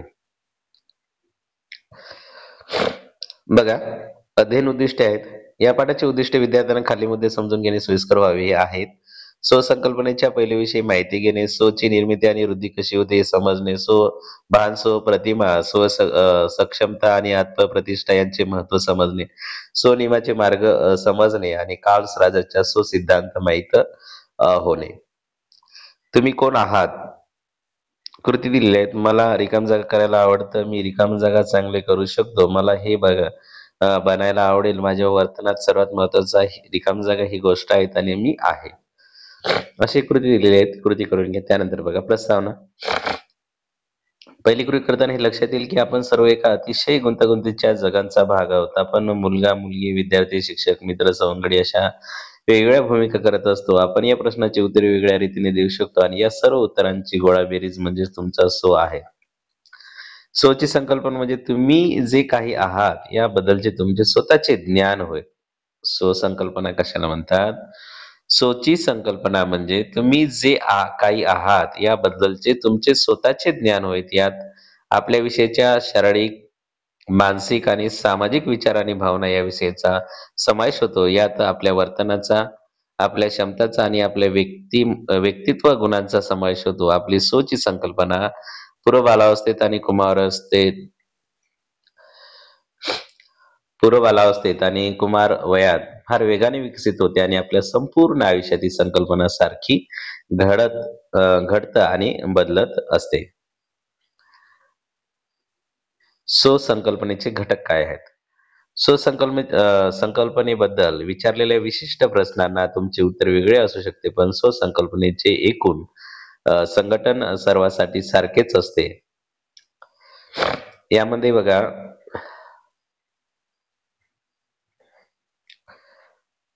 रेंटश आणि हेपनर यांनी 1994 मध्ये यांनी जेव्हा 200 विद्यार्थ्यांना या संदर्भात 20 प्रश्न विचारले, तेव्हा त्यांना सर्व सहभागी व्यक्तींना 8 श्रेणीमध्ये विभागता आले आणि काही श्रेणी या व्यक्तित्व गुणावर, जसे की आंतरव्यक्ती गुणवैशिष्ट्ये. मी एक विद्यार्थी आहे, मी वर्गांचा गटनेता आहे. अभिरुची, मला मानसशास्त्र आवडतं किंवा मला नृत्य आवडते. वैयक्तिक मते, मी साठी घेतलेल्या बळीच्या विरोधात आहे किंवा मी बालकांच्या छळांच्या विरोधात आहेत. आणि स्वजाणीव, मी चांगली व्यक्ती आहे किंवा मी सबळ कारण असल्याशिवाय चिडत नाहीत. इतर श्रेणी सामाजिक वातावरणाला अधोरेखित करतात, जसे जन्मजात मिळालेले, मी एक स्त्री आहे, मी भारताचा नागरिक आहे किंवा सामाजिक भिन्नता दर्शवणारे, मी वेगळ्या देशाचा नागरिक आहे किंवा मी भारताच्या वेगळ्या प्रांतातून आलो आहे. इथे हा मुद्दा आहे की मी कोण आहे यांची खूप विविध उत्तरे मिळू शकतात.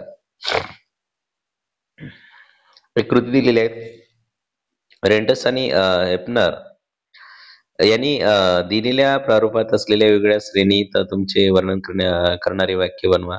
या वाक्याची तुमच्या पालकासोबत, शिक्षकासोबत, मित्रासोबत पडताळणी करणं. तुमचे व त्यांचे विचार तुमच्या स्वसंकल्पनेशी मिळते जुळते आहेत का ते पहा, आणि जर तुमचे आणि त्यांचे विचार मिळते जुळते नसतील तर तुम्ही स्वतःला बदलण्याचा कसा प्रयत्न कराल?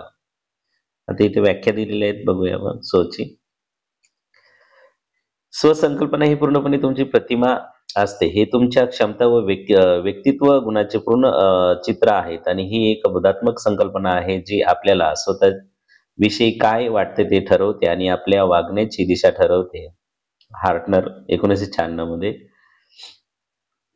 एखाद्या व्यक्तीचे स्वतःबद्दल असलेले पूर्ण संवेदन म्हणजे स्वसंकल्पना होय, किंवा एखाद्या व्यक्तीच्या स्वतःच्या अस्तित्वाबद्दल असलेल्या कल्पना, ज्यात अधीत समजुती, अभिवृत्ती आणि मतांचा समावेश होतो आणि जी गुंतागुंतीची संघटित व बदलणारी यंत्रणा आहेत. फर्की 1988 मध्ये म्हणलेलं आहे त्यांनी. त्यानंतर सायमंडच्या मते 1957 मध्ये व्यक्तीची स्वतःबद्दल असलेली प्रतिक्रिया म्हणजे स्वसंकल्पना आहेत आणि स्वसंकल्पनेचे 4 पैलू आहेत. एक, व्यक्ती स्वतःला कसे संवेदित करते, व्यक्ती स्वतःबद्दल काय विचार करते, व्यक्ती स्वतःला काय मूल्य देते आणि व्यक्ती स्वतःला कसे समृद्ध करते किंवा चे कसे संरक्षण करते. कृती, तुमच्या बलस्थानांची आणि कमतरतांची यादी करा आणि तुमच्या कमतरतांना तुम्ही तुमच्या बलस्थानात कसे बदलू शकाल याबद्दल योजना आखा. आणि जर जर कोणीही तुमच्यावर टीका केली तर तुम्ही त्यावर कशी प्रतिक्रिया द्याल? उदाहरणार्थ, जर तुमच्या पेहरावर किंवा तुमच्या सादरीकरणावर वर्गात जर कोणी प्रतिक्रिया दिली तर तुम्ही कशी प्रतिक्रिया द्याल आणि याविषयी मन व्यक्त करताना तुम्ही संघर्ष कसा टाळाल? आणि जीवनचक्र. 6 महिन्याचे होईपर्यंत कोणतेही मूल स्वतःविषयी अनभिज्ञ असते. जसे मूल मोठे होत जाते तसे ते स्वतःचे शरीर आणि इतर व्यक्ती यात फरक करायला शिकते. मी नाही यात फरक करायला शिकते. हळूहळू ते स्वतःला उर्वरित जगापेक्षा वेगळे समजायला लागते. आरशात बघून स्वतःला ओळखणं याविषयी मानसशास्त्रज्ञांनी एक अत्यंत साधा प्रयोग केला आणि व्यक्तीच्या चेहऱ्यावर केवळ आरशात बघितल्यावरच दिसेल अशी खूण केली आणि त्या व्यक्तीने जेव्हा आरशात बघितले तेव्हा स्वतःच्या चेहऱ्यावर असणाऱ्या कोनेला लगेच हात लावला. गॅलप 1977. 1.5 वर्षाची मुलं स्वतःला आरशात ओळखू शकते. लेविन व रामसे 2004. ते बाहुलीशी खेळताना खोटे खोटे भरवू शकतात. जेव्हा ते स्वतःला ओळखू लागतात तेव्हा मी माझे असे शब्द वापरू लागतात.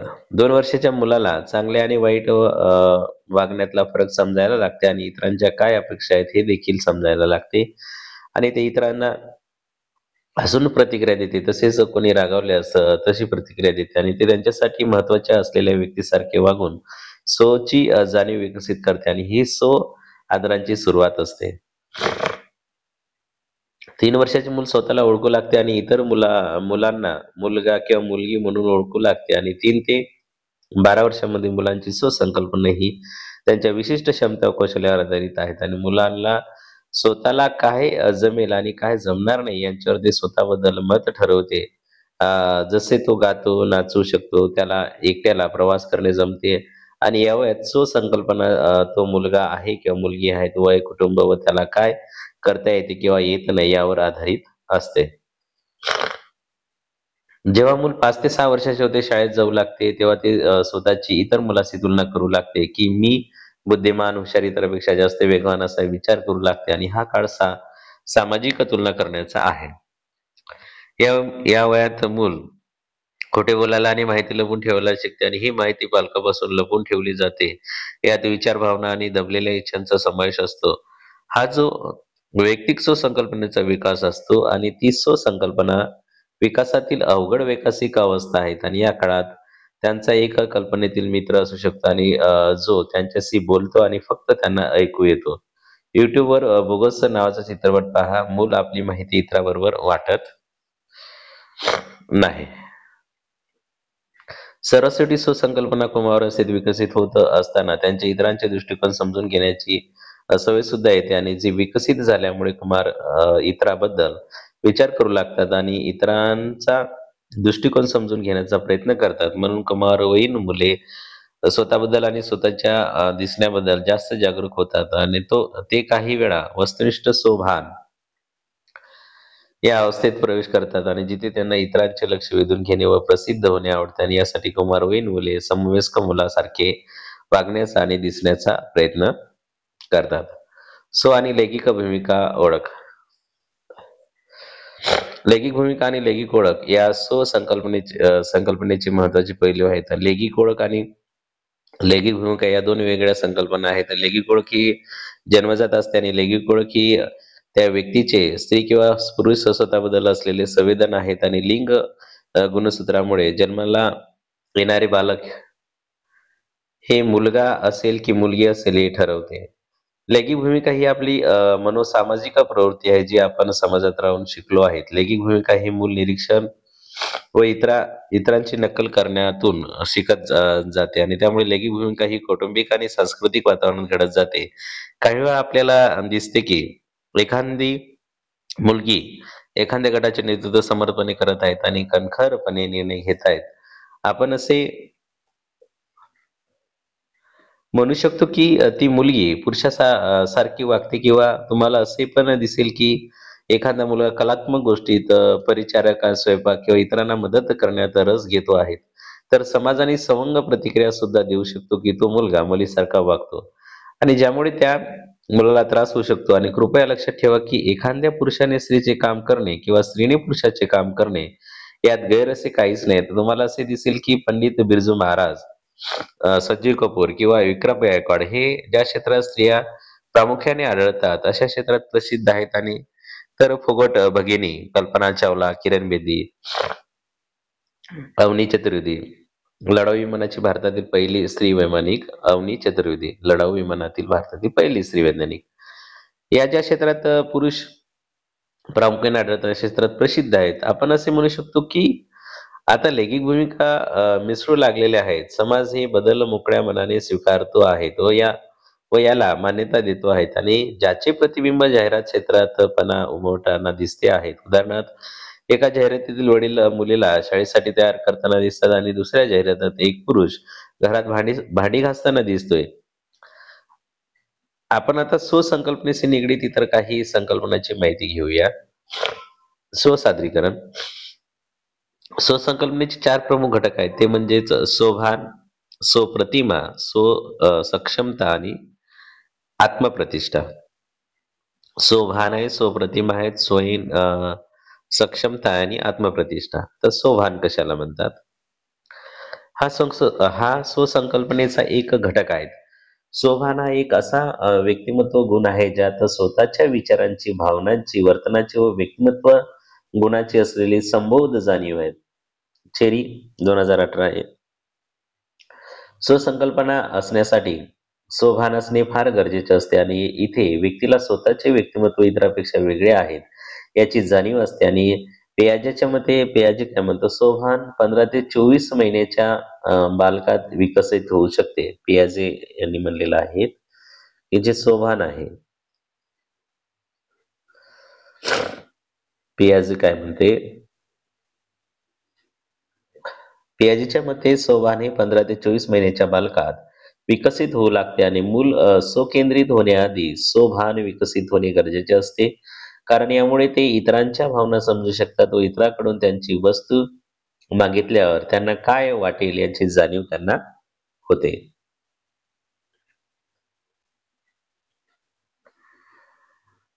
कृती 4 बघूया आपण.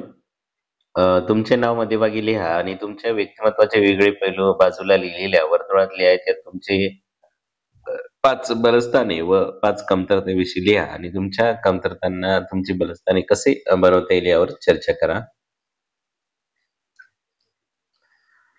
तर त्यानंतर स्वसादरीकरण आणि तुमच्यातील 5 बलस्थाने व कमतरता यांची यादी करा आणि तुमच्यामधील कमतरतांना कशा कमी करता येतील यावर चर्चा करा. त्यानंतर आपण बघूया स्वप्रतिमा. स्वप्रतिमा ही आपले स्वतःबद्दल असणारे वैयक्तिक मत किंवा मानसिक प्रतिमा असते आणि स्वप्रतिमा हा आपला व्यक्तिगत शब्दसंग्रह असतो ज्यात आपण आपले वर्तन बुद्धिमान, सुंदर, कुरूप, गुणी, स्वार्थी, दयाळू अशा अनेक शब्दात करतो. स्वप्रतिमा हे सतत बदलणारी असते आणि आपण आपली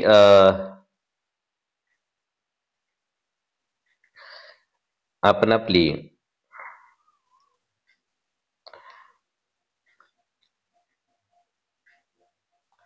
निकोप व अचूक स्वप्रतिमा विकसित करू शकतो. एका निकोप स्वप्रतिमेची सुरुवात स्वतःला स्वीकारणे व स्वतःवर प्रेम करण्याने निर्माण होते. यात इतरांकडून मान्यता व प्रेम मिळणे याचाही समावेश आहे.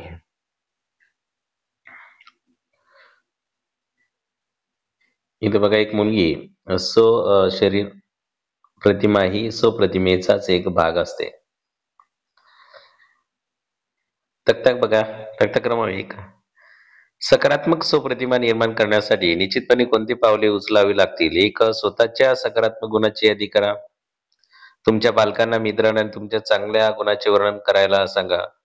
तुम्ही प्रयत्नाने मिळवू शकाल अशी ध्येय व उद्दिष्टे ठरवा. अतार्किक व असंगत विचारांना फेकून देण्याचा प्रयत्न करा. दुसऱ्याची स्वतःची तुलना करणे टाळा आणि स्वतःची बलस्थाने विकसित करा. स्वतःवर प्रेम करा आणि सकारात्मक प्रतिसाद द्या. तुम्ही इतरांपेक्षा वेगळे आहात हे लक्षात असू द्या आणि तुम्ही तुमच्या आयुष्यातील समस्यांना तोंड दिले आहेत हे लक्षात असू द्या.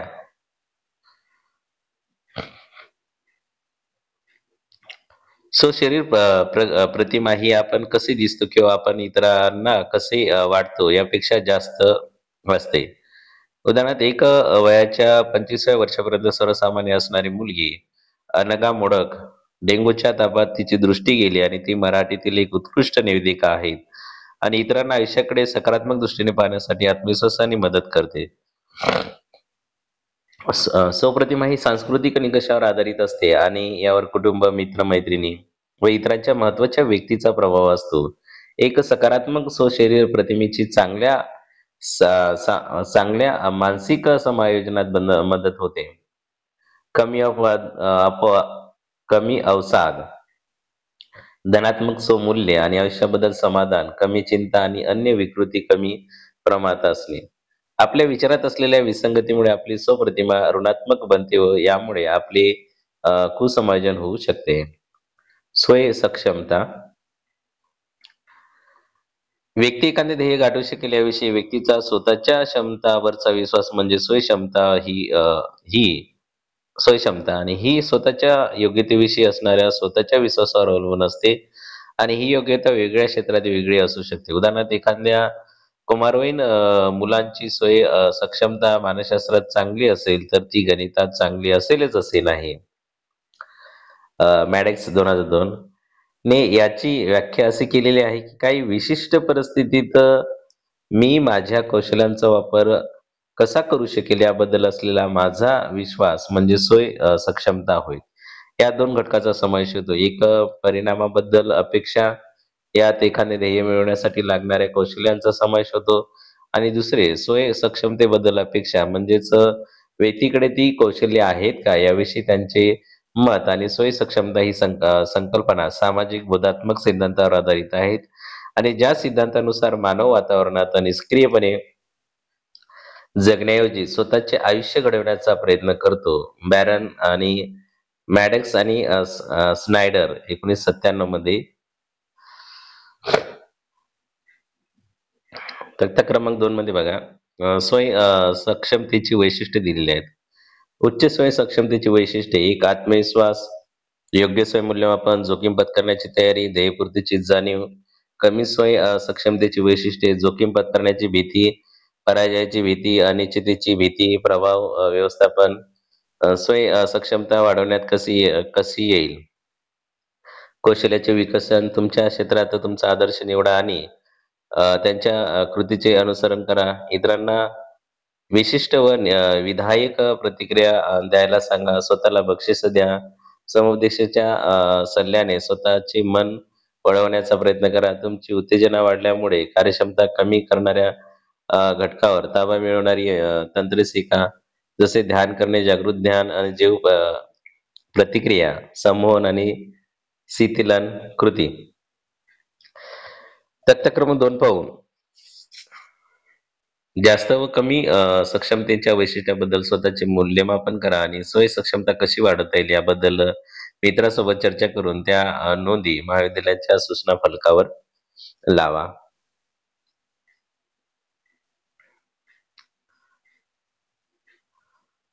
चेन आणि इतरांशी चेन आणि इतरांनी 2001 मध्ये 8 प्रश्नाची नवी सामान्य सक्षमता चाचणी दिलेली आहे. तक्ता क्रमांक 3 बघा.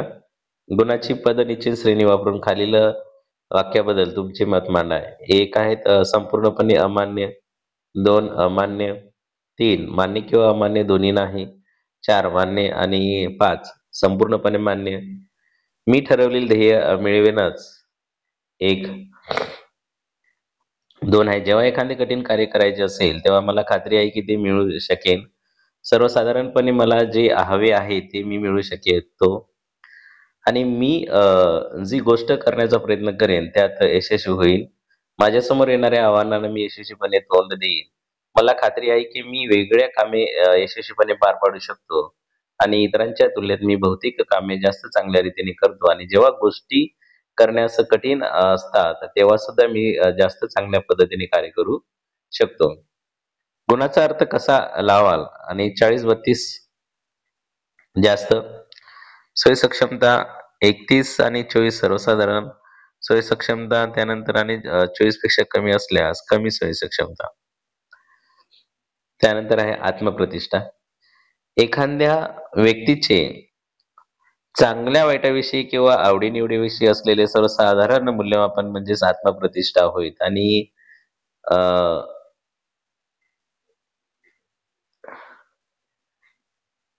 सिगेलमनच्या मते आत्मप्रतिष्ठा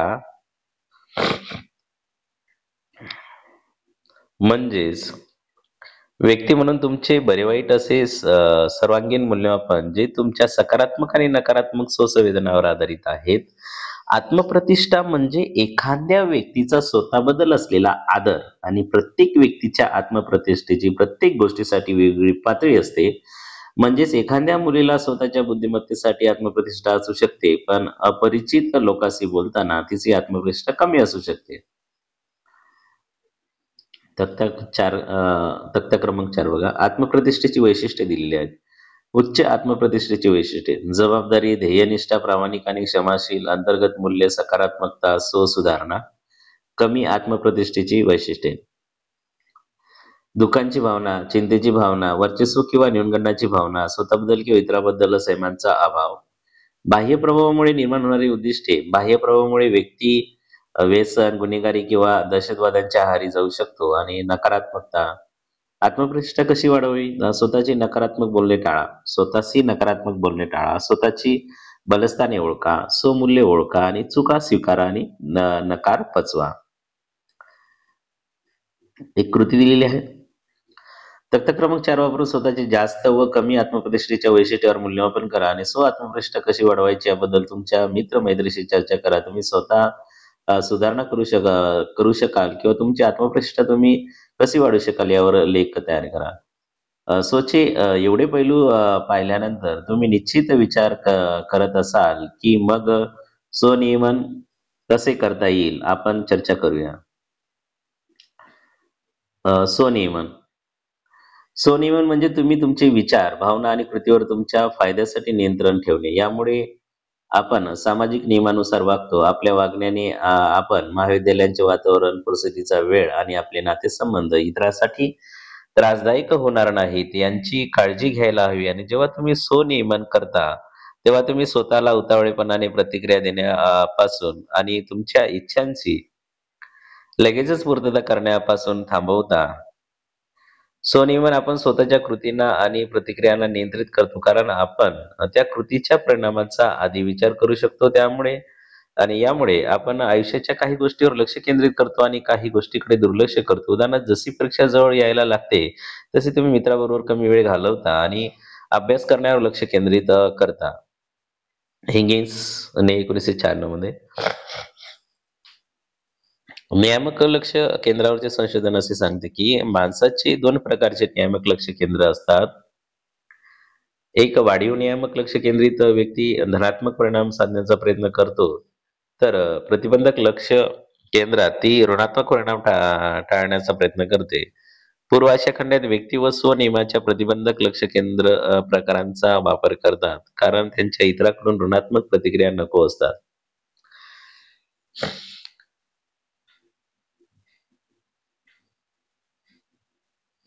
हमामुरा आणि हायने 2008 मध्ये. म्हणूनच आपण अभ्यास करतो की कारण आपल्याला आपल्या आईवडिलांकडून, नातेवाईकांकडून आणि मित्राकडून ओरडा किंवा टोमणे ऐकायचे नसतात.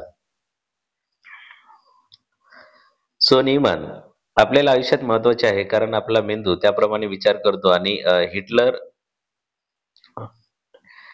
हिटहर थोरने 2011 मध्ये सामाजिक हितसंबंध वाढवण्यासाठी काही महत्वाचे मानसशास्त्रीय घटक शोधले. एक, आपल्याला आपल्या कृतीची जाणीव असली पाहिजेत आणि आपल्याला त्यांचे मूल्यमापन करता आले पाहिजेत. आणि 2, आपल्याला इतरांच्या प्रतिक्रियांचा अंदाज करता आला पाहिजे. तिथे आपल्याला इतर व्यक्ती कशा विचार करतील यांचा अंदाज असतो आणि ही क्षमता बाल्यावस्थेत विकसित झालेली असते. आणि 3, आपल्याला इतरांपासून असणाऱ्या धोक्यांचा किंवा नकारांचा अंदाज आला पाहिजे. सर्वात शेवटी आपण ही परिस्थिती सुधारण्यासाठी प्रयत्न केला पाहिजे आणि इतरांबरोबर चांगले संबंध प्रस्थापित करण्याचा प्रयत्न केला पाहिजे. इथं आपल्याला आपल्या कृती नियंत्रित करता आल्या पाहिजेत आणि उतावळीपणे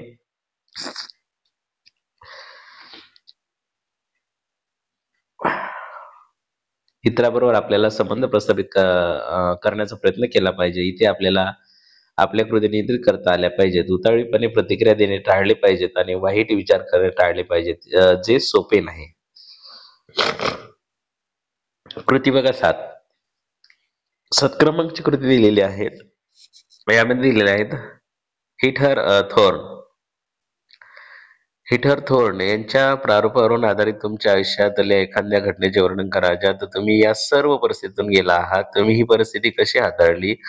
जर तुम्ही परिस्थिती हाताळण्यास अपयशी ठरला असाल तर तुम्ही पुढच्या वेळी कोणती सुधारणा कराल? स्वसंकल्पना समजून घेण्यासाठी आपण एका सिद्धांताची माहिती घेऊया. कार्ल्स रॉजर्स यांचा स्वसिद्धांत. कार्ल्स रॉजर्स यांचा स्वसिद्धांत. रॉजरच्या मते प्रत्येक व्यक्तीची वास्तविकीकरणाकडे प्रवृत्ती असते. रॉजरच्या मते मानसिकदृष्ट्या निरोगी व्यक्तीच्या अनुभवात आणि त्यांच्या स्वसंकल्पनेत सुसंबद्धता आढळते. चिंतातुर किंवा मानसिकदृष्ट्या अस्वस्थ व्यक्ती त्यांच्या वेदनिक व भावनिक अनुभवांचा नाकारतात. उदाहरणार्थ, एखाद्या मानसिकदृष्ट्या निरोगी असणारा विद्यार्थी जर परीक्षेत नापास झाला तर तो योग्य कारणे शोधून स्वतःच्या कमतरतावर मात करण्याचा प्रयत्न करेल. पण जे हा अनुभव नाकारतील ते त्या अनुभवापासून दूर जाण्याचा प्रयत्न करतील. सत्य व स्वतःचा पराभव स्वीकारण्यावर नाही तर इतरांना दोषी मानतील. यांच्याशी संबंधित दोन संकल्पना आहेत. रॉजरच्या मते बघा, आपण जे वास्तवात आहोत ते म्हणजेच वास्तव स्वप्रतिमा होय. चांगल्या मानसिक स्वास्थ्याकरता ही आवश्यक असते आणि एखादी तरुणी व्यक्ती स्वतःला सुंदर किंवा ग्रुप चांगली किंवा वाईट व्यक्ती समजू शकते. एखाद्या व्यक्तीचे जगाविषयीचे मत व कृती हे तिच्या स्वप्रतिमेवर अवलंबून असते आणि वास्तव स्वची आत्मवास्तविकीकरण जैव मूल्य, सकारात्मक आदर व स्व आदर याकडे प्रवृत्ती असते आणि वास्तव स्व म्हणजेच आपले अंतर व्यक्तिमत्व आहे, जे कदाचित सर्व गुण संपन्न नसते पण खरे असते. आणि ग्रीस 2007 मध्ये आदर्श सो, आपल्याला जे बनायचे असते ते म्हणजेच आदर्श सो होय. एखाद्या मुलीला नृत्य शिकायचे असते किंवा एखाद्या मुलीला क्रिकेटपटू बनायचे असते आणि आपल्या सतत बदलणाऱ्या महत्वाकांक्षा व ध्येयांचा समावेश आदर्श स्व मध्ये होतो. आणि रॉजरच्या मध्ये आदर्श स्व म्हणजे अशी ध्येय जी आपल्याला सहजी मिळवता येत नाहीत व ज्यामुळे वास्तव्य स्व आणि आदर्श स्व यांच्यामध्ये दरी निर्माण होते. जर आदर्श स्व आणि वास्तविक स्व हे सारखेच असतील तर आपली स्वसंकल्पना बरोबर आहेत. आदर्श स्व आणि वास्तव स्वमधील सुसंबद्धतेमुळे आपल्याला स्वमूल्यांची योग्य जाणीव होते आणि आपले आयुष्य निरोगी व निरीक्षणक्षम बनते. जेव्हा या दोहेत खूप अंतर किंवा असंबद्धता असते तेव्हा विसमायोजन होऊ शकते. पूर्ण कार्यरत व्यक्ती बनण्यासाठी आपण आपल्या पूर्ण क्षमतेचा वापर करण्याचा प्रयत्न करतो. अशा व्यक्तींचे आत्मवास्तविकीकरण झालेले असते आणि आत्मवास्तविकीकरण म्हणजेच व्यक्ती स्वतःच्या क्षमतांचा योग्य पद्धतीने वापर करतात आणि या व्यक्ती समतोल असणाऱ्या सुसमायोजित व जाणून घेण्यास योग्य असतात. मॅकलिओड 2007 मध्ये. रॉजर्स 1959 च्या मते उच्च स्वमूल्य असणाऱ्या व्यक्ती आयुष्यातील आव्हानांना तोंड देतात, पराजय आणि दुःख स्वीकारतात आणि इतरांना स्वीकारतात. ज्या व्यक्तीचे कमी स्वमूल्य असते त्या व्यक्ती आव्हानांना टाळतात, त्यांना त्रास व ताण सहन करता येत नाही. आणि आता स्वतःला विचारा, मी तुम्हाला स्वतःला कसे बनवायला आवडेल? जर तुम्ही योग्य स्वसंकल्पना विकसित करण्याचा प्रयत्न करत असाल तर या पाठात दिलेली माहिती वापरा आणि स्वची योग्य ती स्वसंकल्पना विकसित करा. बघा, कुसमायोजित स्वप्रतिमा आणि आदर्श स्व, त्यानंतर समायोजित स्वप्रतिमा आणि आदर्श स्व. स्वप्रतिमा व स्वपेक्षा वेगळी असते, कमी प्रमाणात एकमेकांमध्ये मिसळतात, जेथे वास्तविकरण होणे अवघड असते. स्वप्रतिमा व आदर्श समप्रमाणात असतात, जास्त प्रमाणात मिसळतात आणि आत्मवास्तवीकरण होते. सारांश बघा, स्वसंकल्पना म्हणजे व्यक्ती स्वतःबद्दल असलेले संपूर्ण संवेदन. यात व्यक्ती स्वतःला कसे संवेदित करते, स्वतःबद्दल काय विचार करते आणि स्वतःला कसे समृद्ध करते आणि स्वतःचे कसे संरक्षण करते यांचा समावेश होतो. आणि स्वसंकल्पनेची सुरुवात जेव्हा बालक स्वतःला इतरांपासून वेगळे समजायला लागतात तेव्हापासून होते. हळूहळू हे बालक स्वतःची लिंग ओळख, स्वतःचे कौशल्य आणि क्षमतांना ओळखू लागते आणि बालक स्वतःबद्दल काही गोष्टी लपवायला शिकते. या लपवलेल्या बाजूमध्ये त्यांचे विचार, भावना आणि इच्छांचा समावेश होतो आणि ज्यांचा इतरांना अंदाज नसतो. आणि ही वैयक्तिक व स्वसंकल्पना आहेत आणि कुमार वयात ते इतरांच्या मतांचा विचार करून ते मत समजून घेऊ शकतात आणि यामुळे स्वतःच्या वस्तुनिष्ठ स्वजाणीव निर्माण होते. स्वसंकल्पना असा व्यक्तित्व गुण आहे आणि ज्यामुळे स्वतःच्या विचाराची, भावनांची आणि वर्तनाची जाणीव यांचा समावेश असतो. स्वप्रतिमा म्हणजे स्वतःबद्दलचे वैयक्तिक मत किंवा मानस प्रतिमा असते आणि स्वप्रतिमा म्हणजे वैयक्तिक शब्दसंग्रह आहे ज्यात व्यक्तिवर्णन असते. जसे की हुशार, सुंदर, कुरूप, गुणवान, स्वार्थी आणि प्रेमळ यात व्यक्तीच्या बलस्थानांचा आणि कमतरतांचा समावेश असतो. सक्षमता म्हणजे एखादे ध्येय, एखादे काम पूर्ण करण्यासाठी लागणारा व्यक्तीचा स्वतःवरचा विश्वास आणि स्वतःच्या कार्यक्षमतेवर असणाऱ्या विश्वासावर हे अवलंबून असते. स्वप्रतिष्ठा ही आपल्या व्यक्ती म्हणून असलेल्या संपूर्ण स्वमूल्यावर आधारित असते आणि स्वमूल्य कमी किंवा जास्त असू शकते आणि जे आपल्या धनात्मक व ऋणात्मक स्वसंवेदनावर आधारित असते. स्वनियमन आणि स्वनियमन म्हणजे स्वतःच्या विचारांना, भावनांना व कृतींना सामाजिक नियमाप्रमाणे नियंत्रित करणे.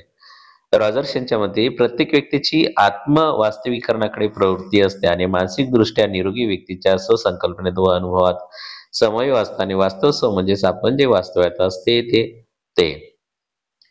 मानसिक आरोग्यासाठी हे खूप गरजेचे असते आणि आदर्श स्व म्हणजेच आपल्याला जे काही बनायचे असते ते. आणि जर वास्तविक स्व आणि आदर्श स्वमध्ये समन्वय असेल, तर व्यक्ती उच्च स्वमूल्य असणारी व मानसिकदृष्ट्या निरोगी असते आणि वास्तविक स्व आणि आदर्श स्वमध्ये जर समन्वय नसेल, तर व्यक्ती कुसमायोजित असते. यामध्ये बघा महत्त्वाच्या संकल्पना आपण स्वसंकल्पना, आदर्श स्व, वास्तव स्व, आत्मवास्तविकरण, स्वप्रतिष्ठा, सक्षमता, स्वजाणीव आणि स्वप्रतिमा आणि स्वनियमन ह्या संज्ञा बघितलेल्या आहेत आणि महत्त्वाचे मानसशास्त्रज्ञ कार्ल्स रॉजर्स 1902 आणि 1987 मध्ये हे अमेरिकन मानसशास्त्रज्ञ होते ज्यांनी अ, मानसोपचारासाठी मानवतावादी दृष्टिकोन वापरला आणि जो बंदिस्त नसलेला व लाभार्थी केंद्रित होता. रॉजरच्या मते प्रत्येक व्यक्तीला आत्मवास्तवीकरणाची गरज असते आणि रॉजरच्या मते मानसिकदृष्ट्या निरोगी व्यक्तीच्या स्वसंकल्पनेत व अनुभवात समन्वय असतो. रॉजर्स यांच्या मते येथे स्वाध्याय दिलेला आहे. येथे आपण थांबूया. Thanks for watching.